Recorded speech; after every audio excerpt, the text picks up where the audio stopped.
Hello everyone, Ram ई गुरुकुल के digital platform पर आप सबका स्वागत है। आज हम लोग आर एस प्री 2024 का पेपर डिस्कस करेंगे। तो सबसे पहले हम लोग क्वेश्चन की शुरुआत करें। फर्स्ट क्वेश्चन आपके रिलेटेड है स्वर्णिम चतुर्भुज से। तो इसमें क्या पूछा है कि ये जो चार खंड दिए इनकी लंबाई को घटते हुए क्रम में बताइए।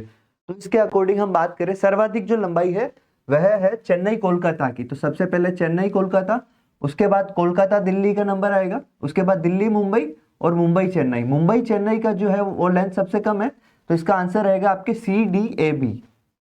सबसे पहले सी डी ए और बी, तो फर्स्ट का आंसर रहेगा आपके ए, सी डी ए बी। अब सेकंड क्वेश्चन की बात करें, ये आपके राजस्थान ज्योग्राफी से रिलेटेड है। यहाँ पे इसमें स्टेटमेंट वाइज क्वेश्चन दिए गए, इस बार स्टेटमेंट के क्वेश्चन पूछे हैं और कई क्वेश्चन ऐसे हैं जो ट्रिकी है। तो हम बात करें दूसरे क्वेश्चन की, तो दूसरे क्वेश्चन में स्टेटमेंट है लूनी बेसिन और शेखावटी प्रदेश राजस्थान बांगड़ के उप प्रदेश है। तो यह सही कथन है। घग्गर का मैदान अधिकांशतः हनुमानगढ़ और गंगानगर जिलों में फैला है, यह बिल्कुल सही कथन है। नागौर उच्च भूमि में लवणीय झीलें डीडवाना सांबर आंतरिक जल प्रवाह है। तो डीडवाना सांबर वगैरह है, तो ये नागौर उच्च भूमि में है, आंतरिक जल प्रवाह, ये भी सही है। अब अरावली श्रेणियां सभी प्रकार के खनिजों में समृद्ध है।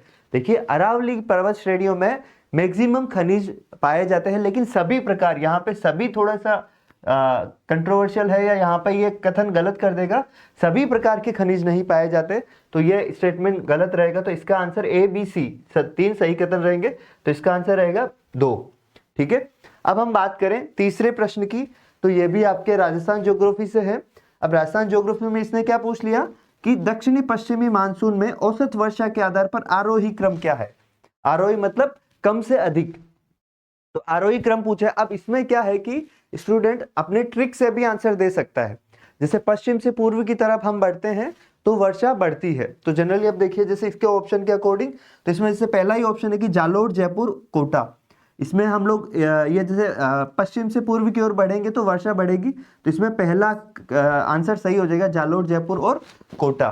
तो कई सारे क्वेश्चंस ट्रिकी आए हैं, लेकिन कई सारे क्वेश्चन हम लोग जैसे गैस कर सकते हैं, आइडिया से भी अपन क्वेश्चन सॉल्व कर सकते हैं। तो इस तरह के क्वेश्चन भी पूछे गए हैं। अब देखिए फोर्थ क्वेश्चन है, ये इंडियन ज्योग्राफी से है लेकिन इजी है बहुत। अब इसमें है परमाणु प्लांट और राज्य, इसको सुमेलन का पूछा है। तो देखिए जैसे चार ऑप्शन दिए हैं, कौन सा प्लांट जो है वो राज्य से सही सुमेलित नहीं है। तो हम लोग बात करें, देखिए कलपक्कम तमिलनाडु में है, बिल्कुल काकरापार गुजरात में है, केगा तमिलनाडु। देखिए ये केगा जो है यह उत्तरी कन्नड़ जिले में है, उत्तरी कन्नड़ जिला है कर्नाटका में। तो केगा जो है वो कर्नाटक में है, नरोरा उत्तर प्रदेश में है बिल्कुल। तो ये जो इसके ये सुमेलित जो नहीं है वो केगा रहेगा आपके कर्नाटक का। तो इसका आंसर रहेगा 3 केगा तमिलनाडु।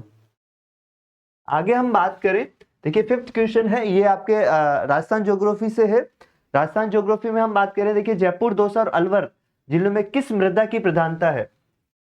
देखिए यहाँ जो मिट्टी से संबंधित प्रश्न है वह कई स्टेट पीसीएस के एग्जाम में आते हैं।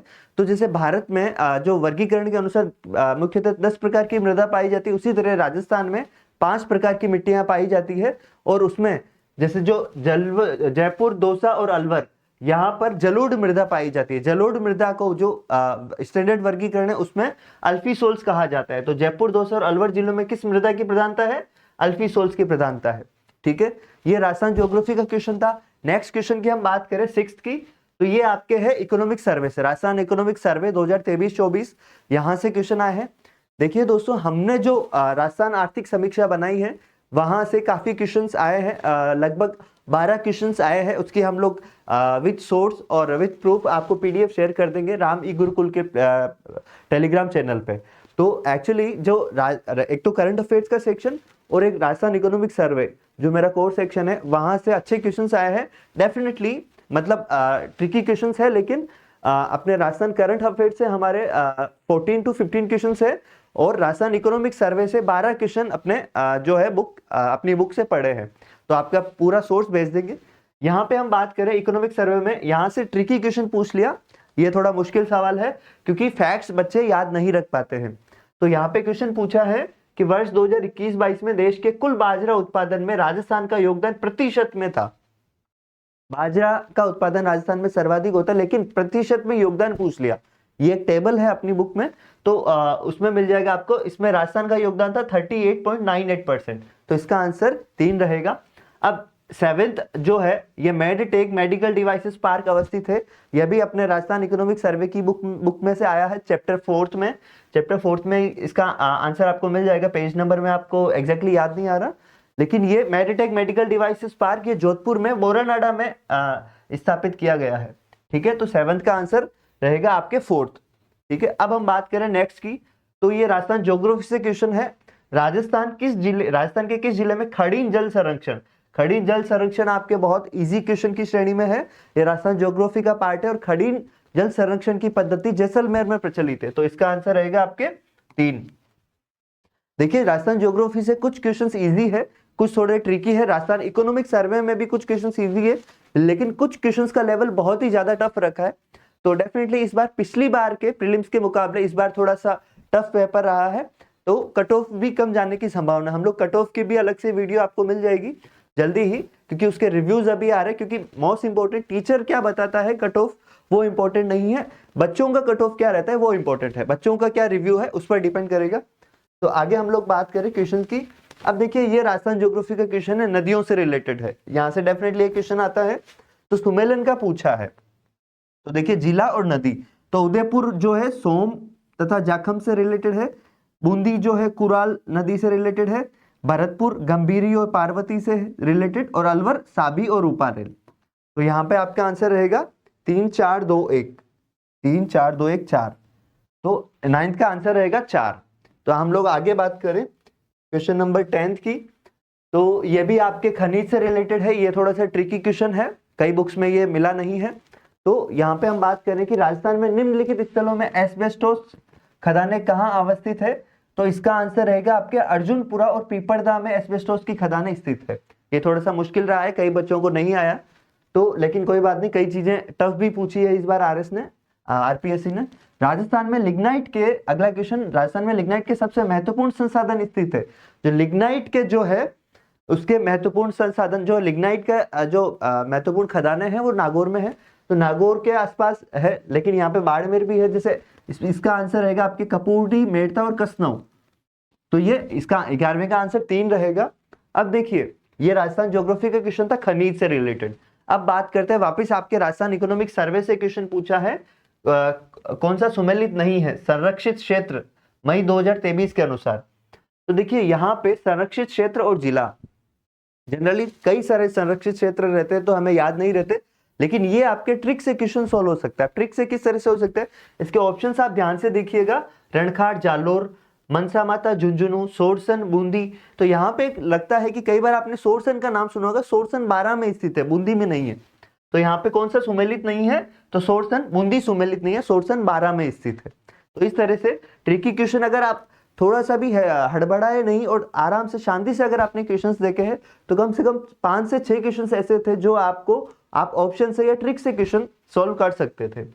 अब हम बात करें आगे, 13 क्वेश्चन है, माउंट आबू और रणकपुर किस पर्यटक परिपथ में सम्मिलित है। देखिए, ये भी चीज याद करने की जरूरत नहीं है। देखिए, जो ढूंढाड़ है वो जयपुर साइड का, शेखावाटी, सीकर, झुंझुनू, मेवाड़, उदयपुर वगैरह का आता है। तो गोड़वाड़ जो है उसमें शामिल है माउंट आबू और रणकपुर। तो 13 का आंसर रहेगा 3। अब बात करें हम लोग 14 की, ये आपके है हिस्ट्री से रिलेटेड क्वेश्चन, इंडियन हिस्ट्री से रिलेटेड है। क्वेश्चन है, किस राजनीतिक दल की राष्ट्रीय कार्यकारिणी ने संविधान सभा को भंग कर उसका पुनर्निर्वाचन वयस्क मताधिकार, मतलब जैसे अभी 18 वर्ष की आयु के व्यक्ति, सभी व्यक्ति वोट देते हैं, उसी तरह से वयस्क मताधिकार के आधार पर करने को कहा था। तो हम यहाँ पे इसमें बात करें तो ये आपके इंडियन हिस्ट्री का क्वेश्चन है और इसका आंसर रहेगा आपके समाजवादी दल। समाजवादी दल ने संविधान सभा को भंग कर उसका पुनर्निर्वाचन वयस्क मताधिकार के आधार पर करने को कहा था, जबकि अप्रत्यक्ष निर्वाचन था, जो कि राज्यों की विधानसभाओं से निर्वाचन किया गया था। लेकिन जो समाजवादी दल है उसने कहा था कि वयस्क मताधिकार के आधार पर संविधान सभा का निर्वाचन होना चाहिए। तो इसका आंसर आपके 2 रहेगा। अब देखिए, ये ज्योग्राफी से रिलेटेड है, जनगणना से रिलेटेड क्वेश्चन है नेक्स्ट। तो अब इसमें है, राजस्थान में कुल साक्षरता दर के घटते हुए क्रम के आधार पर जिलों का सही क्रम है। तो हमें घटता हुआ क्रम बताना है। तो राजस्थान में सर्वाधिक साक्षर जिला कोटा रहा है, तो कोटा। अब देखिए, 2 ऑप्शन आपको मिल जाएंगे, 2 और 4। तो कोटा और उसके बाद कोटा दोनों में है जयपुर झुंझुनू, जयपुर झुंझुनू में सर्वाधिक साक्षर है जयपुर। तो आपके सीधा आंसर हो जाएगा कोटा, जयपुर, झुंझुनू, सीकर और अलवर। तो 15 का आंसर रहेगा 2। अब हम लोग नेक्स्ट क्वेश्चन की बात करें। आपके यहाँ से इंडियन पॉलिटी के क्वेश्चन आए, देखिए अलग अलग आपके पेपर्स हुए, जैसे स्टूडेंट्स के पास अलग अलग है, तो ये आपके आरपीएससी के पेपर जो अपलोड हुआ है वही पेपर है, तो क्वेश्चन का जो है क्रम अलग अलग रहेगा, तो हम लोग उस पर बात करेंगे। 16 क्वेश्चन है ये आपके इंडियन पॉलिटी से रिलेटेड है। अब इंडियन पॉलिटी में क्या पूछा है, अनुच्छेदों के कौन से समूह द्वारा प्रदत्त मौलिक अधिकार केवल भारत के नागरिकों को अनुदत्त है। देखिए थोड़ा सा अच्छा क्वेश्चन है, और सबसे बड़ी चीज यहाँ से आप ट्रिक से क्वेश्चन ये सॉल्व कर सकते हो। ट्रिक से कैसे कर सकते हैं, देखिए एक पहला ऑप्शन है अनुच्छेद 14। अनुच्छेद 14 है विधि के समक्ष सभी समान होंगे, तो विधि के समक्ष सभी समान होंगे, तो इसमें भारत और भारतीय और विदेशी दोनों ही इसमें शामिल होंगे, तो ये दोनों को विदेशियों को प्राप्त है। अब देखिए 2 और 3 में आप एक ध्यान दीजिएगा, अनुच्छेद 21 है स्वतंत्रता, स्वतंत्रता से संबंधित अधिकार है ना, जीवन का अधिकार, तो ये जो अनुच्छेद 21 है ये भारतीयों और विदेशियों दोनों को प्राप्त है, तो एक ही ऑप्शन बचेगा वो है फोर्थ है 15, 16, 19 और 30।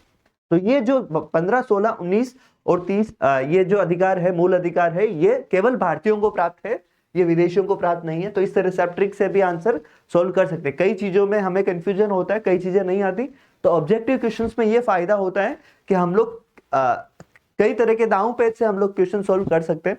तो इस आधार पर इसका आंसर रहेगा 4।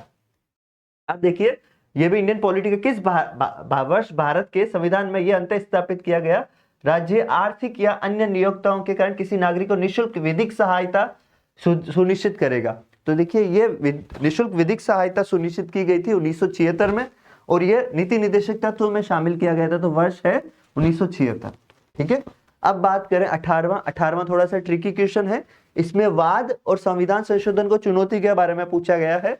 आजकल स्टेट पीसीएस में इस तरह के क्वेश्चंस आते हैं। तो हम लोग बात करें फर्स्ट, जैसे इंदिरा बनाम राजनारायण, तो इंदिरा बनाम राजनारायण का जो है वह उसको ये 1939 में संविधान संशोधन को चुनौती दी गई थी। इसमें मिनर्वा मिल बनाम भारत संघ, मिनर्वा मिल बनाम भारत संघ, तो इसमें आपके 42वें संविधान संशोधन को चुनौती दी गई थी। केहोतो होलाहन बनाम जोशीलू, इसमें 52वें संविधान संशोधन को चुनौती दी गई थी। और पी संबामूर्ति बनाम आंध्र प्रदेश राज्य, इसमें 32वां संविधान संशोधन को चुनौती दी गई। तो इसके अकॉर्डिंग आपका आंसर रहेगा 3, 3, 1, 2, 4, तो 3, 1, 2, 4, 4 आंसर। तो इसका आंसर आपके 4 रहेगा। ये थोड़ा सा ट्रिकी क्वेश्चन था, जनरली इस तरह के क्वेश्चन बच्चे याद नहीं रखते हैं। वाद से संबंधित क्वेश्चन आजकल पूछे जाते हैं, इंक्लूडिंग यूपीपीसीएस में भी पूछा गया है, यूपीएससी में भी कई बार इस तरह के क्वेश्चन पूछे जाते हैं, तो ये आप नेक्स्ट एग्जाम्स के लिए भी ध्यान रखिए। अब देखिए अपन नेक्स्ट क्वेश्चन की बात करें, तो ये क्वेश्चन आपके इंडियन पॉलिटी में प्रेसिडेंट से रिलेटेड है। इस बार प्रेसिडेंट से रिलेटेड क्वेश्चन थोड़ा बड़ा है, लेकिन आपको घबराने की जरूरत नहीं है, बहुत ही आसान क्वेश्चन था। अब राष्ट्रपति के चुनाव से संबंधित निम्न में से कौन सा कथन गलत है, ये आपके अनुच्छेद 55 से रिलेटेड है। 55 से रिलेटेड इसमें जो आपकी थ्योरीज रहेगी वहां पे आपको मिल जाएगा ये आर्टिकल 55। इसमें क्या है कि भाई चुनाव कौन सा कथन गलत पूछा है हमें, तो एक निर्वाचक मंडल के सदस्यों द्वारा किया जाता है डेफिनेटली, और इसमें दोनों सदनों के निर्वाचित सदस्य, राज्यों की विधानसभाओं और विधानसभा वाले केंद्र शासित प्रदेशों के निर्वाचित सदस्य शामिल होते हैं डेफिनेटली, और इसमें दिल्ली पुडुचेरी के भी शामिल होते हैं, लेकिन वो उसमें कोई गलत नहीं है। ये जो स्टेटमेंट है इसमें गलत नहीं, यहाँ पे अगर केवल आता तो डेफिनेटली ये गलत हो जाता।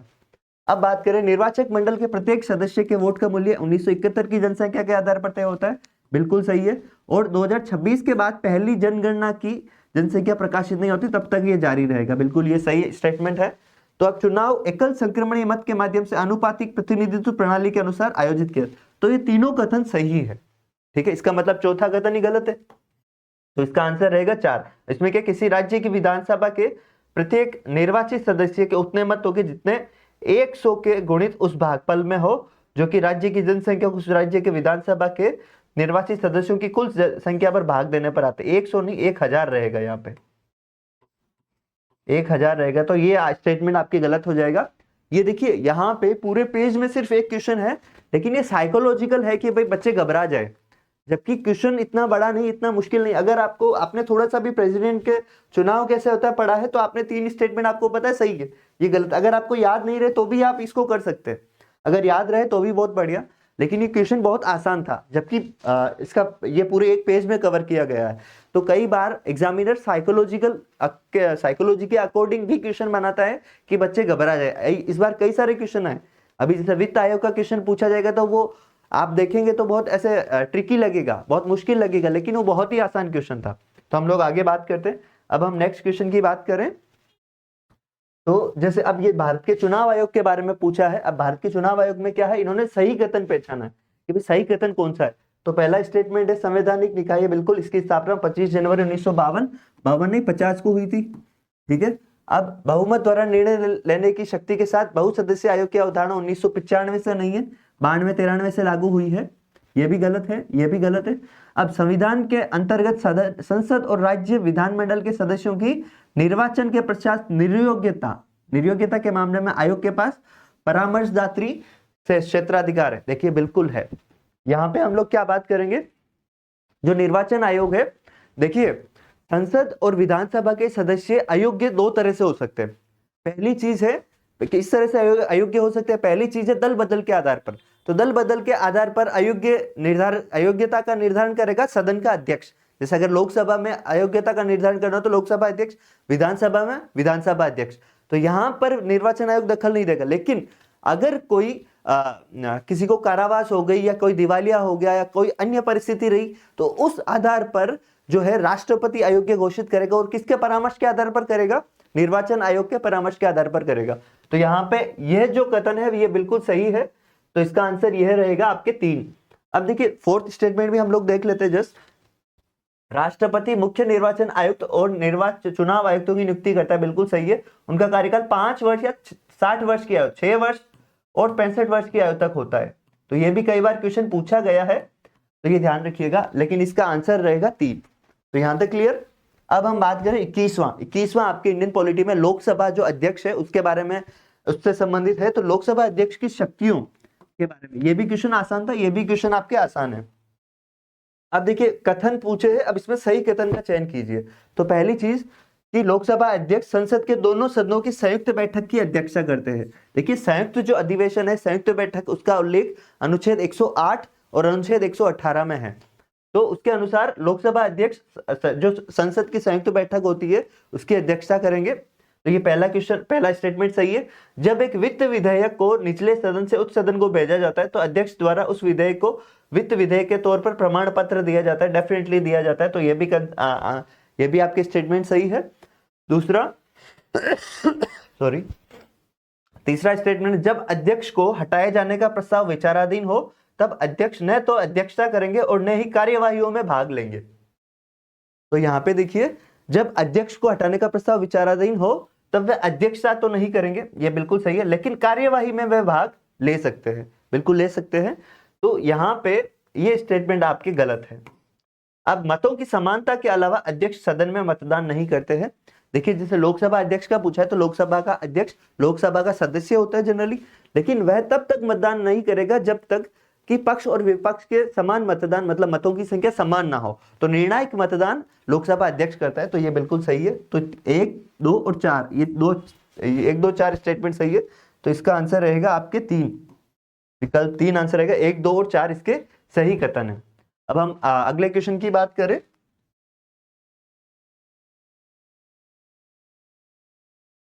नेक्स्ट आपके क्वेश्चन है वित्त मंत्रालय, वित्त आयोग से संबंधित। बिल्कुल ये देखिए इसकी भाषा अगर आप देखते हैं तो ये बहुत मुश्किल और ट्रिकी लग रहा है, लेकिन अगर हम लोग इसको थोड़ा सा ढंग से पढ़ेंगे तो हमें लगेगा कि ये बहुत ही आसान क्वेश्चन है। इसका ये क्वेश्चन क्या पूछा है, निम्नलिखित में से कौन सा विषय जिस पर 31 दिसंबर 2023 को वित्त मंत्रालय द्वारा अधिसूचित वित्त आयोग अपनी सिफारिश नहीं करेगा। सिंपल सी बात बताऊं तो वित्त आयोग का कार्य क्या है या वित्त आयोग का कौन सा कार्य नहीं है, वित्त आयोग के संदर्भ में कौन सा कथन सही नहीं है, सिंपल ये पूछना था, लेकिन उन्होंने थोड़ा ट्रिकी दिया। अब संविधान के अध्याय 1 से 12 के तहत संघ और राज्यों के बीच विभाजित किए जाने वाले करों के निवल आगमों का वितरण, देखिए करों के विभाजन की सिफारिश डेफिनेटली करता है वित्त आयोग। तो ये कथन सही है। वे सिद्धांत जो भारत की संचित निधि से राज्यों के राजस्व के सहायता अनुदान को नियंत्रित करते हैं उसके बारे में भी डेफिनेटली सिफारिश करेगा। और इसमें आपके पंचायतों और नगर पालिकाओं के संसाधनों की आपूर्ति के लिए राज्य की संचित निधि को बढ़ाने के लिए आवश्यक उपायों की भी ये सिफारिश करता है। जलवायु प्रबंधन पहल के वित्त पोषण पर वर्तमान व्यवस्था की समीक्षा। तो देखिए जो ये तीनों कथन तो सही है, लेकिन ये जलवायु प्रबंधन के वित्त पोषण पर समीक्षा करना या उसके बारे में केंद्र सरकार को सिफारिश करना, यह वित्त आयोग का कार्य नहीं है। वित्त आयोग के तीन स्टेटमेंट है, ये वित्त आयोग से संबंधित है। इस बारे में यह समीक्षा और सिफारिश नहीं करते। तो इसका आंसर जैसे कौन सा कथन सही नहीं है, सिफारिश किसकी नहीं करेगा, तो विकल्प 4 जलवायु प्रबंधन के संदर्भ में समीक्षा और सिफारिश वित्त आयोग नहीं करेगा। सॉरी। तो इस तरह से आप देख सकते हैं कि सिर्फ स्टेटमेंट पढ़ने से ही हम लोग आंसर सॉल्व कर पा रहे हैं।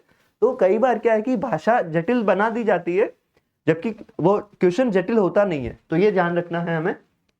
आगे हम बात करें अगले क्वेश्चन की, तो ये क्वेश्चन है आपके लोकसभा चुनाव से। देखिए कई क्वेश्चन इस तरह से पूछे गए हैं इस बार, जो out of the box, out of the context रहता है, जो किसी को पता नहीं रहता। जनरली बहुत कम फैक्ट्स बच्चों को पता रहता है। जो एज ए कैंडिडेट की बात करूं मैं, अगर हमें मतलब जैसे अगर हम IR वगैरह पढ़े तो डेफिनेटली वहां से हम लोग कैच कर सकते हैं कि वहां पे क्या कंडीशन रही होगी।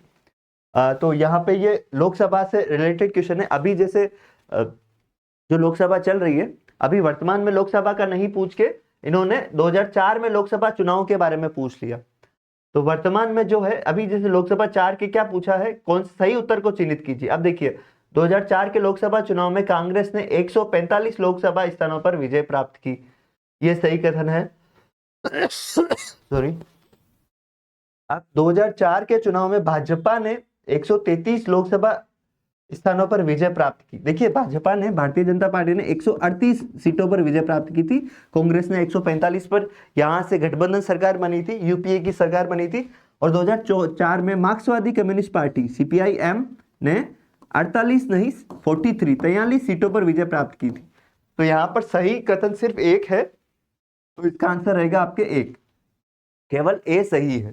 तो ये थोड़ा क्वेश्चन टफर लेवल का था, अगर किसी को आता है तो डेफिनेटली बहुत बढ़िया है, बाकी ये थोड़ा मुश्किल सवाल था इंडियन पॉलिटी में। अब देखिए नेक्स्ट क्वेश्चन है केंद्रीय सतर्कता आयोग। केंद्रीय सतर्कता आयोग के संदर्भ में जो RPSC है, ये इसका फेवरेट टॉपिक है, फेवरेट कमीशन है। यहाँ से डेफिनेटली क्वेश्चन पूछे जाते हैं। RS प्री में पहले केंद्रीय सतर्कता आयोग की स्थापना कब की गई, ये पूछा गया था। इस बार पूछ लिया केंद्रीय सतर्कता आयोग की स्थापना निम्नलिखित किस समिति की सिफारिश पर, तो के संथानम समिति की सिफारिश पर की गई थी 1964 में। तो इसका आंसर रहेगा आपके एक, संथानम समिति। अब हम नेक्स्ट क्वेश्चन की बात करें, तो यहां से आपके राजस्थान पॉलिटी के क्वेश्चन आ रहे हैं। तो यहाँ पे देखिए कि निम्नलिखित में से किस मुख्यमंत्री ने अधिकतम बार राजस्थान में राष्ट्रपति शासन का सामना किया। तो अभी तक राजस्थान में राष्ट्रपति शासन लगे हैं 4 बार। पहली बार राष्ट्रपति शासन लगा था 1967 में मुख्यमंत्री मोहनलाल सुखाड़िया के समय। और यहाँ पर इसका जो आंसर रहेगा वो रहेगा आपके भैरों सिंह शेखावत। भैरों सिंह शेखावत के टाइम में 2 बार राष्ट्रपति शासन लगा था। एक बार तो 1977 इंदिरा गांधी प्रधानमंत्री थी, और एक बार लगा था 1992 में बाबरी विध्वंस के समय। तो यहाँ पर 2 बार राष्ट्रपति शासन, एकमात्र राज्य के मुख्यमंत्री है भैरों सिंह शेखावत जिनके समय 2 बार राष्ट्रपति शासन लगा। एक बार लगा था 1967 में मोहनलाल सुखाड़िया, और एक बार 1980 में लगा था मुख्यमंत्री हरिदेव जोशी के समय। यहाँ पे भैरों सिंह शेखावत इसका आंसर रहेगा। अब नेक्स्ट क्वेश्चन ये बहुत आसान है, करंट अफेयर से आया है। नवंबर 2024 के अंत तक राजस्थान की मंत्री परिषद में कितनी महिलाएं थी। देखिए दिसंबर 2023 में राजस्थान की मंत्री परिषद का गठन हुआ। 24 मंत्री है वर्तमान में, मुख्यमंत्री सहित। और वर्तमान में 2 महिला मंत्री है, एक तो दिया कुमारी और एक है मंजू बागमार। तो दिया कुमारी और मंजू बागमार 2 महिला मंत्री है, तो इसका आंसर रहेगा आपके 2। नेक्स्ट क्वेश्चन है आपके राजस्थान विधानसभा में अधीनस्थ विधान संबंधी कौन सा कथन सही नहीं है। ये थोड़ा सा ट्रिकी क्वेश्चन था। अब इसमें देखिए अधीनस्थ विधानसभा की कार्यवाही या विधानसभा के कार्यों के संदर्भ में पूछा है, समितियों के संदर्भ में क्वेश्चन पूछा है। तो यहाँ पे आपके क्वेश्चन ये इसमें स्टेटमेंट है कि अधीनस्थ विधान समिति संविधान के प्रावधान ऐसे आदेश बनाने के लिए अधीनस्थ प्राधिकारों की शक्ति सौंपने वाले कानून के प्रावधानों के अनुसार अनुसरण में सभी आदेशों की जांच करती है। तो ये जो समिति है डेफिनेटली सभी आदेशों की जांच करती है, और समिति उन विधेयकों के प्रावधानों की जांच कर सकती है जो आदेश देने के लिए शक्तियां सौंपने की मांग कर सकते हैं। विशेष जो आदेश देने संबंधी प्रावधान होते हैं उनकी डेफिनेटली समिति जांच करती है। तो दूसरा स्टेटमेंट भी सही है।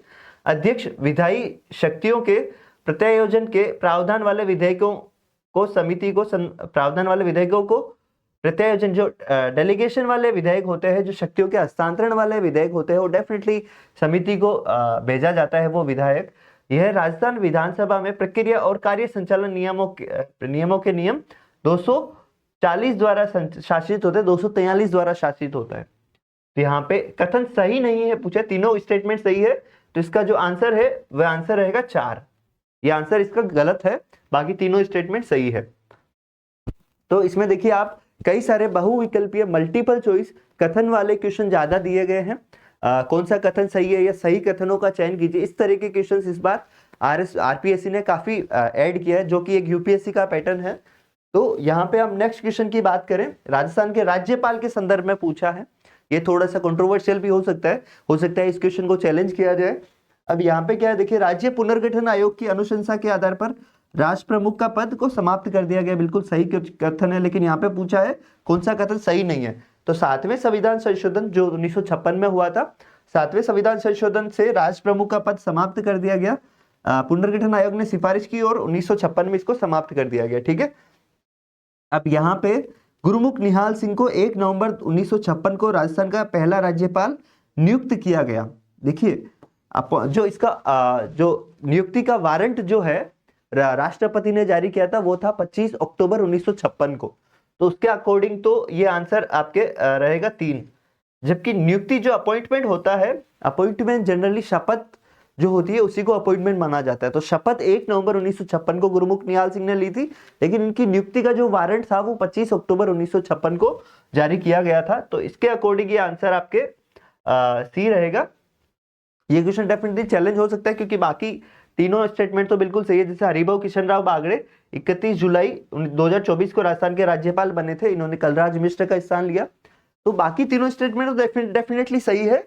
और अगर हम बात करें स्टेटमेंट 3 की, तो ये भी सही है, लेकिन अगर वारंट के अकॉर्डिंग बात करें कि नियुक्ति का वारंट कब जारी किया गया, तो वो 25 अक्टूबर 1956 को जारी किया गया था। तो इसके अकॉर्डिंग ये इसका आंसर कौन सा कथन सही नहीं है, तीसरा कथन सही नहीं है। जबकि गुरुमुख निहाल सिंह ने पद की शपथ 1 नवंबर 1956 को ली थी। तो हम बात करें नेक्स्ट क्वेश्चन की। अगला क्वेश्चन है आपके, ये भी राजस्थान पॉलिटिक्स है, ये बहुत इजी क्वेश्चन था। राजस्थान में जिला आयोजना समिति का अध्यक्ष कौन बता? जिला आयोजना समिति डिस्ट्रिक्ट प्लानिंग कमीशन डीपीसी है, एक संवैधानिक समिति है। अनुच्छेद 243 ZD में इसका उल्लेख है, 243 ZD इसमें इसका उल्लेख है। और इसका जो अध्यक्ष है वह जिला प्रमुख होता है। जिला परिषद का जो अध्यक्ष होता है, जिला प्रमुख इसका अध्यक्ष होता है। जिला कलेक्टर और मुख्य कार्यकारी अधिकारी संसद सदस्य ये इसके मनोनीत सदस्य होते हैं, जबकि अध्यक्ष जिला प्रमुख होता है। तो यहाँ पे ये ध्यान रखिएगा। देखिए पहला ऑप्शन ट्रिकी बनाने के लिए जिला कलेक्टर दिया है, जबकि जिला कलेक्टर डीपीसी में एक मेंबर होता है, मनोनामित सदस्य होता है। अब नेक्स्ट क्वेश्चन पूछे, ये भी थोड़ा सा मुश्किल सवाल था बच्चों के लिए, क्योंकि कब जिला जयपुर विकास प्राधिकरण की स्थापना कब की गई, ईयर याद नहीं रखते जनरली बच्चे, तो ये थोड़ा सा बच्चों के लिए मुश्किल रहा। किस अधिनियम के द्वारा जयपुर विकास प्राधिकरण की स्थापना हुई थी? तो जयपुर विकास प्राधिकरण अधिनियम ये 1982 में इसकी स्थापना की गई थी। अब हम नेक्स्ट बात करें 31 की, तो निम्नलिखित में से रियासती राज्यों के किस समूह ने स्वाधीनता से पहले पंचायतों पर विधेयक पारित कर दिया? अब देखिए जो पंचायतों पर विधेयक पारित करने वाले जो रियासतें थी, वो बड़ी रियासतों ने विधेयक पारित कर दिए थे। अब बड़ी रियासतें कौन कौन सी थी उसमें आप ध्यान रखिएगा, 1953 से पहले जोधपुर, जयपुर, उदयपुर और सिरोही, इन रियासतों ने पंचायतों पर अपने विधेयक पारित कर दिए थे। तो इसका आंसर आपके 3 रहेगा। ठीक है, हम लोग नेक्स्ट क्वेश्चन की बात करें, तो संविधान के किस अनुच्छेद के तहत राजस्थान सरकार के अधीन सेवारत व्यक्ति को प्रभावित करने वाले अनुशासनात्मक मामलों पर राजस्थान लोक सेवा आयोग से अनिवार्य परामर्श का प्रावधान है? अब यहाँ पे ये आरपीएससी से संबंधित है, अनुच्छेद 315 से शुरू होता है। तो यहाँ पे जो परामर्श आरपीएससी के परामर्श से संबंधित शक्ति का उल्लेख है, यह आपके 320 में है, संघ लोक सेवा आयोग और राज्य लोक सेवा आयोग।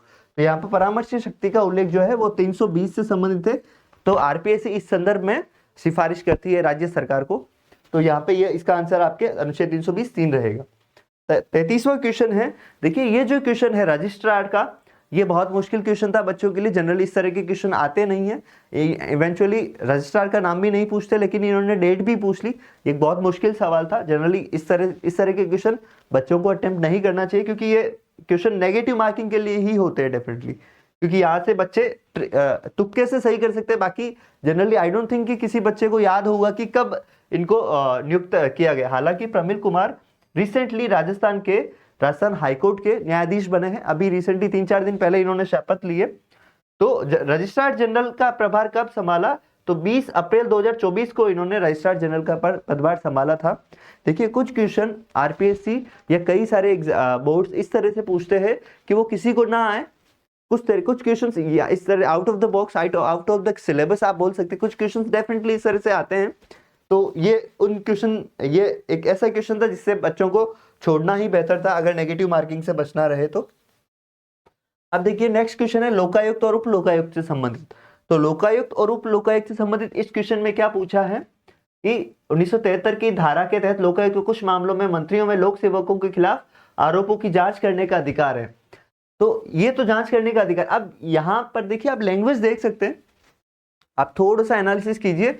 कई बच्चे जो फर्स्ट अटेम्प्ट एग्जाम दे रहे हैं आरएस का, तो उनके लिए भाषा बहुत एक जटिल हो गई, जबकि इसका कोई मतलब नहीं है। सिर्फ क्या है, राजस्थान लोकायुक्त उप लोकायुक्त के संदर्भ में निम्नलिखित में से कौन सा विषय का जांच नहीं कर सकता लोकायुक्त, ये क्वेश्चन है। सिर्फ ये इतना देने का कोई जरूरत नहीं। अब इसमें 4 ऑप्शन है कि भाई कौन कौन से विषयों की जांच कर सकते हैं या नहीं कर सकते। तो पूछा है कौन से की जांच नहीं कर सकते, ठीक है। तो यहाँ पे लोक सेवकों द्वारा पहुंचाई गई अकारण हानि या पीड़ा भ्रष्टाचार से संबंधित हो तो इसकी जांच कर सकते हैं। अपने किसी अन्य व्यक्ति के लिए अवैध लाभ प्राप्त करने के लिए लोक सेवक के रूप में आधिकारिक स्थिति का दुरुपयोग, पद का दुरुपयोग, इसकी भी जांच कर सकते हैं। महिलाओं का यौन उत्पीड़न, जातिगत भेदभाव और बच्चों के खिलाफ हिंसा।